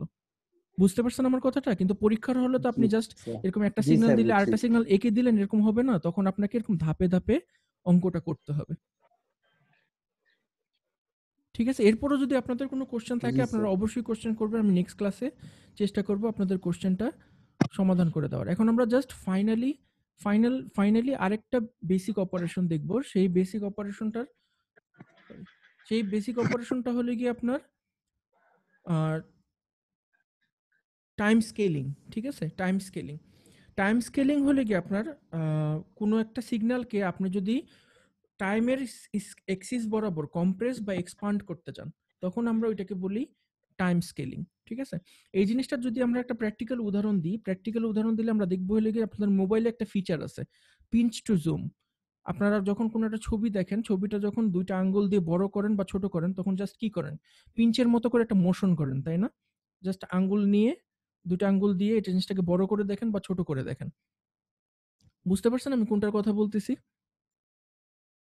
জি জি স্যার। স্যার, আপনারা আমরা যখন জুম কোনো করতে কোনো কোনো কিছুতেই একটা ছবিকে যখন দুইটা আঙ্গুল দিয়ে আপনি জুম করেন, তাই না? বা জুম আউট করেন বা জুম ইন করেন, একদম টাইম স্কেলিংটা হলো কি এক্স্যাক্টলি ওই জিনিসটা। কোনো একটা সিগন্যাল যদি আপনার থাকে, এই সিগন্যালটাকে আপনার টাইমের এক্সিসে আপনি এই জিনিসটাকে আইদার জুম ইন করতেছেন বা জুম আউট করতেছেন। আপনারা কি এখন পর্যন্ত কি অসিলোস্কোপ ইউজ করছেন? ল্যাবরেটরিতে কি অসিলোস্কোপ ইউজ করার অভিজ্ঞতা হয়েছে আপনাদের? জি স্যার, করেছি, অসিলোস্কোপ করেছি ইউজ। আচ্ছা, অসিলোস্কোপে আপনার যখন টাইমের যে এক্সিসটা থাকে মিলি সেকেন্ডে থাকে, তাই না? আপনাদের কিন্তু একটা নব জি থাকে, স্যার। ডায়াল থাকে অসিলোস্কোপে। ওই ডায়ালটা ঘুরালে কি হয় যে আপনার সিগন্যালটা অনেকগুলো পিরিয়ড একসাথে ছোট হয় দেখায়, বড় হয়। ছোট হয় বড় হয়, তাই না? এক্স অ্যাক্সিস ওয়াই অ্যাক্সিসে। তো মনে করেন এই যে একটা সিগন্যাল আপনার দেওয়া আছে, বাম সাইডে একটা সিগন্যাল দেওয়া আছে। এই সিগন্যালটাকে আমি যদি বলি যে কম্প্রেস করো, টাইম এক্সিসে কম্প্রেস করো, তখন আপনার সিগন্যালটা দেখেন, সিগন্যালটা কিন্তু অ্যামপ্লিটিউড একই জায়গাতেই আছে। অ্যামপ্লিটিউড কিন্তু একই আছে, কিন্তু সিগন্যালটা জাস্ট ছোট হয়ে আসতেছে টাইম স্কেলে। মানে অনেক কম সময়ে সিগন্যালটাকে দেখা যাইতেছে। মানে আগে যেখানে সিগন্যালটা -1 থেকে 1 পর্যন্ত জায়গা অকুপাই করত, এখন সেখানে -0.5 থেকে +0.5 এ আপনি পুরো সিগন্যালটাকে দেখতে পারতেছেন। তার মানে কি করছেন আপনি? ওই যে অসিলোস্কোপে যেটা করতেন, টাইম এক্সিসে আপনি সিগন্যালটাকে কম্প্রেস ছোট করে। করছেন। সিমিলারলি আপনি যখন অসিলোস্কোপে কোনো একটা সিগন্যালকে পিরিয়ডটাকে বড় করে দেখতে চাইতেন হিসাবের সুবিধার জন্য, ঘর গুনতে হইতো যেহেতু, তখন আপনারা কি করতেন? ডায়ালটা ঘুরে একটা পিরিয়ডকে পুরা ডিসপ্লেতে নিয়ে আসতেন, তাই না? যাতে আপনার হিসাব করতে সুবিধা হয়। ওইখানে আপনি কি করতেছেন? জাস্ট সিগন্যালটাকে টাইমের স্কেলে এক্সপান্ড করতেছেন। আমার কথাটা কি বুঝতে পারছেন? এটা একদম এক্স্যাক্টলি সিমিলার টু আপনারা মোবাইলে যেটা করেন পিঞ্চ টু জুম। ওইখানেও ঠিক একই রকমই অ্যালগরিদম ইউজ করা হয়। কোন সিগন্যালকে যখন আপনার এই জুম করে দেখানো হয় বা জুম আউট করে দেখানো হয়। তো আমরা এই স্কেলিং অপারেশনটা কিভাবে করতে পারবো? স্কেলিং অপারেশনটা করতে পারবো আমরা টাইম স্কেলকে জাস্ট একটা নির্দিষ্ট আপনার একটা কনস্ট্যান্ট থাকবে, সেই কনস্ট্যান্ট দিয়ে গুণ বা ভাগ করে দিব। ঠিক আছে? এখন আপনার এই স্কেলিং ফাংশনটাকে আমরা লিখি হলো yt = xat দিয়ে, যেখানে এটা হলো গিয়ে আপনার স্কেলিং ফ্যাক্টর। ঠিক আছে? এটাকে আমরা বলি হলো কি স্কেলিং ফ্যাক্টর। এখন এর মান যদি আপনার 1 থেকে বড় হয়, তখন আমরা বলি যে সিগন্যালটাকে কম্প্রেস করা হচ্ছে। আর এর মানটা যদি 1 থেকে ছোট হয়, তার মানে কি ফ্র্যাকশন আকারে থাকে, তখন আমরা বলি যে সিগন্যালটাকে এক্সপান্ড করা হচ্ছে। আমার কথাটা কি বুঝতে পারছেন? জি স্যার, বুঝতে পারছি। আচ্ছা, এতটুকুই আপনাদের জানা লাগবে যে কখন এক্সপান্ড হয় আর কখন কম্প্রেস হয়। এখন যদি জাস্ট ফাইনালি আজকে ক্লাসের জন্য আমরা যদি একটা অঙ্ক দেখি এক্সপানশন আর কম্প্রেশনের, এটা হলো এটাও আপনার সিমিলারলি সলিমানের বইতে দেওয়া আছে। আপনারা চেষ্টা করবেন যে সলিমানের বইতে যতগুলো অঙ্ক দেওয়া আছে সবগুলো অঙ্ক করে ফেলতে। আর আরেকটা ট্রিক আমি আপনাদেরকে যেটা শিখাই দিই সেটা হলো গিয়ে সলিমানের বইয়ের যেই সলিউশন ম্যানুয়াল আছে, এই সলিউশন ম্যানুয়াল কিন্তু ইন্টারনেটে অ্যাভেলেবেল। সলিউশন ম্যানুয়াল মানে কি জানেন আপনারা? স্যার জানি না। জানেন না? সলিউশন ম্যানুয়াল মানে হলো স্যার একটা জানি স্যার, বইয়ের এটা স্যার আমি নামাবো চেষ্টা করছি। এক্সারসাইজে যত কোশ্চেন দেওয়া থাকে সবগুলো সবগুলো সলিউশন কোশ্চেনের দেওয়া। সমাধান করে দেওয়া থাকে। এবং টিচাররা কি করে? টিচাররা বেশিরভাগ সময় ওই সলিউশন ম্যানুয়াল দেখেই পরীক্ষাতে কোশ্চেন সেট করে। সো আপনাদের মধ্যে কেউ যদি সলিউশন ম্যানুয়ালের সবগুলো অঙ্ক করে ফেলান, তাহলে আমার মনে হয় না আমি এমন কোনো কঠিন অঙ্ক দিতে পারবো যেটা আপনার পরীক্ষায় পারবেন না। স্যার আমার কথা বইয়ে থেকে তো স্যার অনেক ম্যাথ, স্যার এত ম্যাথ করা সম্ভব? এখন সবগুলো টাইপের আপনি কয়েকটা করে অঙ্ক করবেন। স্যার তারপরে আরেকটা কথা ছিল স্যার, আমাদের তো মিড টার্ম হয় নাই স্যার আগের সেমিস্টারে, তো সেটা স্যার মেবি 15 তারিখ থেকে 19 তারিখের ভিতর হওয়ার একটা কথা রয়েছে। তো স্যার এই মুহূর্তে যদি আপনি আবার সিটি নেন তাহলে স্যার আমাদের ওর একটা অ্যাসাইনমেন্ট প্লাস অনেক প্যারা হয়ে যাবে স্যার। আপনাদের স্যার কি যদি রুটিন একটু দিছে? আপনি কষ্ট করে আমাদের সিটিটা 19 তারিখের পরে। মিড টার্মে কি কোন রুটিন দিছে আপনাদের? স্যার আমরা মিড রুটিন টার্ম পাই হচ্ছে না, কিন্তু একটা নোটিশ 15 থেকে পেয়েছিলাম। 19 তারিখে হবে, কিন্তু স্যার ওই টাইমে খুব সম্ভবত ক্লাস হবে না ওই 4 দিন। আচ্ছা আচ্ছা, ঠিক আছে। আপনাদের যদি মিড টার্মের থাকে আমি চাইলে 19 তারিখেও পরীক্ষা নিতে। 19 তারিখ তো না, আপনাদের 21 তারিখ। 19 তারিখের পরে স্যার। 21 তারিখ। জি স্যার। 21 তারিখ পরীক্ষা নেওয়া যেতে পারে। আপনাদের মিড টার্ম হলে গিয়ে কত থেকে কত? 15 থেকে? স্যার 15 থেকে 19। 15 থেকে 19। আচ্ছা ঠিক আছে, সেই ক্ষেত্রে আমরা 21 তারিখ পরীক্ষা নিতে পারি। তাহলে সিআরজে আপনি ওইটাই তাহলে নোট করে রাখেন, আমরা 21 তারিখ পরীক্ষা নিব, তাহলে এই ডেটটা চেঞ্জ করব না। ওকে স্যার, আমি নোট করে ঠিক রাখবো। আছে, 21 তারিখ নিলে আশা করি আপনাদের কোনো সমস্যা হবে না। ঠিক আছে, আমারও মিড টার্ম আছে 2টা সেকশনের সঙ্গে, সো ওইটাই ভালো হবে মানে। ঠিক আছে, এই যে এখানে আপনার একটা সিগন্যাল দেওয়া আছে হলো কি xt। এখন আপনাকে যদি x3t করতে হয়, x3t করতে গেলে আপনি কি করবেন যে টাইমের স্কেলে প্রত্যেকটা ফ্র্যাকশন যে ছিল ওই ফ্র্যাকশন গুলাকে আপনি জাস্ট 3 দিয়ে ভাগ করে দিবেন। মানে আমি সিগন্যালটাকে কম্প্রেস করতেছি। তো আগে আপনি যে ভ্যালুটা পাইতেন -1 এ, এখন ওই নতুন ভ্যালুটা আপনি কোথায় পাবেন? -1/3 তে। আমার কথাটা কি বুঝতে পারছেন আপনারা, না কোনো কোশ্চেন আছে? একটু ভালো করে খেয়াল করেন, ঠিক আছে? কারণ অনলাইনে তো আপনারা বুঝেনি, অনলাইনে একটা জিনিস বোঝানো বেশ ডিফিকাল্ট। ক্লাসে একটা জিনিস বোঝানো যতটা সহজ, অনলাইনে একটা জিনিস বোঝানো তার থেকে অনেক বেশি ডিফিকাল্ট। সো আপনারা একটু অ্যাটেন্টিভ থাকবেন, আর কোথাও যদি কোনো কোশ্চেন হয় অবশ্যই কোশ্চেন করবেন। কোশ্চেন করার অপরচুনিটি মিস করবেন না, কারণ আমার বোঝানোর মধ্যেও ভুল হতে পারে। সো আপনারা কোশ্চেন করবেন। এই জিনিসটা কি বুঝতে পারছেন যে 3t মানে আমরা আগেই শিখলাম যে a এর ভ্যালুটা যদি 1 এর থেকে বড় হয় তার মানে আমরা বুঝি যে সিগন্যালটাকে আমরা কম্প্রেস করতেছি। তো কম্প্রেস করতেছি কিভাবে? যে আগে যেই ভ্যালুটা আমরা পাইতাম -1 এ, এখন ওই ভ্যালুটা পাবো হলো কি -1/3 তে। সবকিছুকে আমরা 3 দিয়ে স্কেল করে দিছি, ঠিক আছে? 1 এর যে ভ্যালুটা পাইতাম সেই ভ্যালুটা আমরা এখন পাবো হলো কি 1/3 তে। তাহলে পুরো সিগন্যালটা কি হবে? পুরো সিগন্যালটা অনেক চেপে আসবে না? আগে যে ভ্যালুটা -1 এ পাইতাম সেই ভ্যালুটা এখন পাবো হলো কি 0.33 তে। তাহলে এই পুরো সিগন্যালটা তো অনেক কাছাকাছি চলে আসলো। একটা ভ্যালু আরেকটা ভ্যালুর অনেক কাছাকাছি চলে আসলো। তাহলে সেই ক্ষেত্রে আমরা বললাম যে সিগন্যালটাকে আমরা কম্প্রেস করতেছি। সিমিলারলি আপনাকে যদি বলা হয় t-2 বের করতে, xt-2 বের করতে, এর মানে হলো কি প্রত্যেকটা টাইমের ভ্যালুকে আমরা 2 দিয়ে গুণ করে দিব। 2 দিয়ে গুণ করে দিলে যেই ভ্যালুটা পাবো ওই ভ্যালুতে ভ্যালু বসাবো। তাহলে আগে যে ভ্যালুটা আমরা -1 এ পাইতাম ওই ভ্যালুটা এখন কোথায় পাবো? -2 তে। কারণ 1 কে 2 দিয়ে গুণ করে দিব, তাহলে আমরা এখন পাবো -2 তে। আর 1 এ যে ভ্যালুটা পাইতাম ওই ভ্যালুটা আমরা পাবো হলে গিয়ে 2 তে গিয়ে। তাহলে পুরো সিগন্যালটা কি হলো? চওড়া হয়ে আসলো না, আরো এক্সপান্ড হয়ে আসলো না? তখন আমরা এটা বলতেছি যে টাইমের রেসপেক্টে এটা হলো গিয়ে সিগন্যালের এক্সপানশন। তো এখন যদি আমি পরীক্ষায় যদি আপনার কোশ্চেন করি যে একটা সিগন্যাল দেওয়া আছে xt, আমি এখন বললাম যে পুরো সিগন্যালটাকে অর্ডার অফ 3 তে আপনার কম্প্রেস করতে। তখন আপনারা বলেন তো কি করবেন? xt সমান লিখবেন হলে কি x3t। তার মানে আপনার xt সমান আমি বের করতে বলছি x3t এর জন্য বের করতে বলতেছি। তাহলে x3t এর জন্য আপনি সিগন্যালটা এঁকে দেখাবেন। এই কোশ্চেনটা কি খুব কঠিন হবে পরীক্ষার জন্য, না পারবেন আপনারা?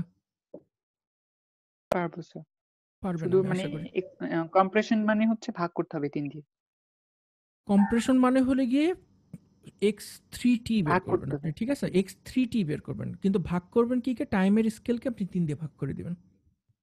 টাইমের স্কেলটাকে 3 দিয়ে ভাগ করে দিবেন আপনি, ঠিক আছে? আর যদি আপনাকে এক্সপান্ড করতে বলি তাহলে আপনি টাইমের স্কেলকে ওই সার্টেন স্কেলিং যে ফ্যাক্টরটা আছে ওটা দিয়ে গুণ করে দিবেন, ঠিক আছে? এখন আপনারা যদি এই সলিমানের বইটা যদি অলরেডি সবাই ডাউনলোড করে থাকেন তাহলে দেখবেন যে এখানে প্রচুর পরিমাণে এক্সাম্পল আছে এবং এক্সারসাইজও বেশ কয়েকটা এক্সারসাইজ আছে। আপনারা সলিউশন ম্যানুয়ালটা অবশ্যই ডাউনলোড করার চেষ্টা করবেন। আর যদি একেবারে নিতান্ত ডাউনলোড না করতে পারেন তাহলে আমার সঙ্গে যোগাযোগ করবেন, আমি চেষ্টা করব আপনাদেরকে সলিউশন ম্যানুয়াল প্রোভাইড করার। কিন্তু আমি চাই যে আপনারা সলিউশন ম্যানুয়াল যদি পেয়েও যদি অঙ্ক করেন সেটাও আপনাদের লাভ। সো আপনারা অ্যাটলিস্ট সলিউশন ম্যানুয়াল দেখে হইলেও এই যে এই প্রবলেমগুলো আছে দেখছেন এখানে যে প্রবলেমসের মধ্যে বেশ কয়েকটা প্রবলেম আছে। সলিমানের বইটা অত বড় বই না, সো খুব বেশি প্রবলেম নেই, 20-30টার মতো প্রবলেম আছে। সো এই প্রবলেমগুলো আপনারা সলভ করার চেষ্টা করবেন, ঠিক আছে? এটাই আপনাদের ক্লাস আজকে। হ্যাঁ, না না 20-30টার মতো কি আজকে পড়াইছি? আজকে তো মনে করেন 10টা অঙ্কের মতো পড়াইছি হয়তো সব মিলে, ঠিক আছে? আপনাদের আর কোনো কোশ্চেন না থাকলে আমরা চাইলে ক্লাসটা এখানে শেষ করে দিতে পারি। স্যার লাস্টের কোশ্চেনটা যদি আরেকবার বলতেন, মানে কি রকম কোশ্চেনটা থাকতে পারে? ওই যে আমি বললাম যে কোন একটা সিগন্যালকে যে by a order of 3 compress করতে বললাম, কোন একটা সিগন্যালকে অর্ডার অফ 3 কম্প্রেস করতে বললাম, তখন আপনারা কি করবেন? তখন আপনার xt যদি দেওয়া থাকে আপনারা ধরেই নেবেন আপনাকে x3t বের করতে বলা হয়েছে, তার মানে পুরো টাইম স্কেলটাকে আপনি 3 দিয়ে ভাগ করে দিবেন। ওকে স্যার, ঠিক আছে, আচ্ছা ঠিক আছে। তাহলে আপনাদের কারো কোনো কোশ্চেন আছে? স্যার আমাদের অ্যাটেন্ডেন্স কি অটো? জি, অ্যাটেন্ডেন্স অটো। আপনারা সবাই তো আজকে রোল নাম্বার নিয়ে আসছিলেন না নামের শেষে? আসলাম AH আপনার নামের শেষে কিন্তু এখনো রোল নাম্বার নাই। নির্মল কুমার মণ্ডল আপনারও রোল নাম্বার নাই। কামরুল হাসান আপনারও রোল নাম্বার নেই। পরের ক্লাসে অবশ্যই রোল নাম্বার নিয়ে আসবেন, আজকে আর কিছু চেঞ্জ করেন না, আমি এখান থেকে দিয়ে দিব। পরের ক্লাসে রোল নাম্বার নিয়ে আসবেন সবাই নামের শেষে, ঠিক আছে? তাহলে আপনাদের সঙ্গে আবার হয় কি রোল নাম্বার দিয়ে জয়েন হয় পরে আপনি একটা কাজ করেন, আপনাদের জুমের যে প্রোফাইল আছে না, মানে একদম জুমের ওয়েবসাইটে গিয়ে ওইখানে আপনার যে প্রোফাইল আছে ওই প্রোফাইলে আপনার নামটা চেঞ্জ করে ফেলেন, তাহলে আর কখনো ঝামেলা হবে না। অ্যাপের ভিতরে চেঞ্জ না করে ওই প্রোফাইলে গিয়ে তারপরে চেঞ্জ করেন, ওটা বেশি ইফেক্টিভ। ঠিক আছে, তাহলে আপনাদের সঙ্গে আবার পরশুদিন দেখা হবে তাহলে। জি স্যার, আসসালামু আলাইকুম।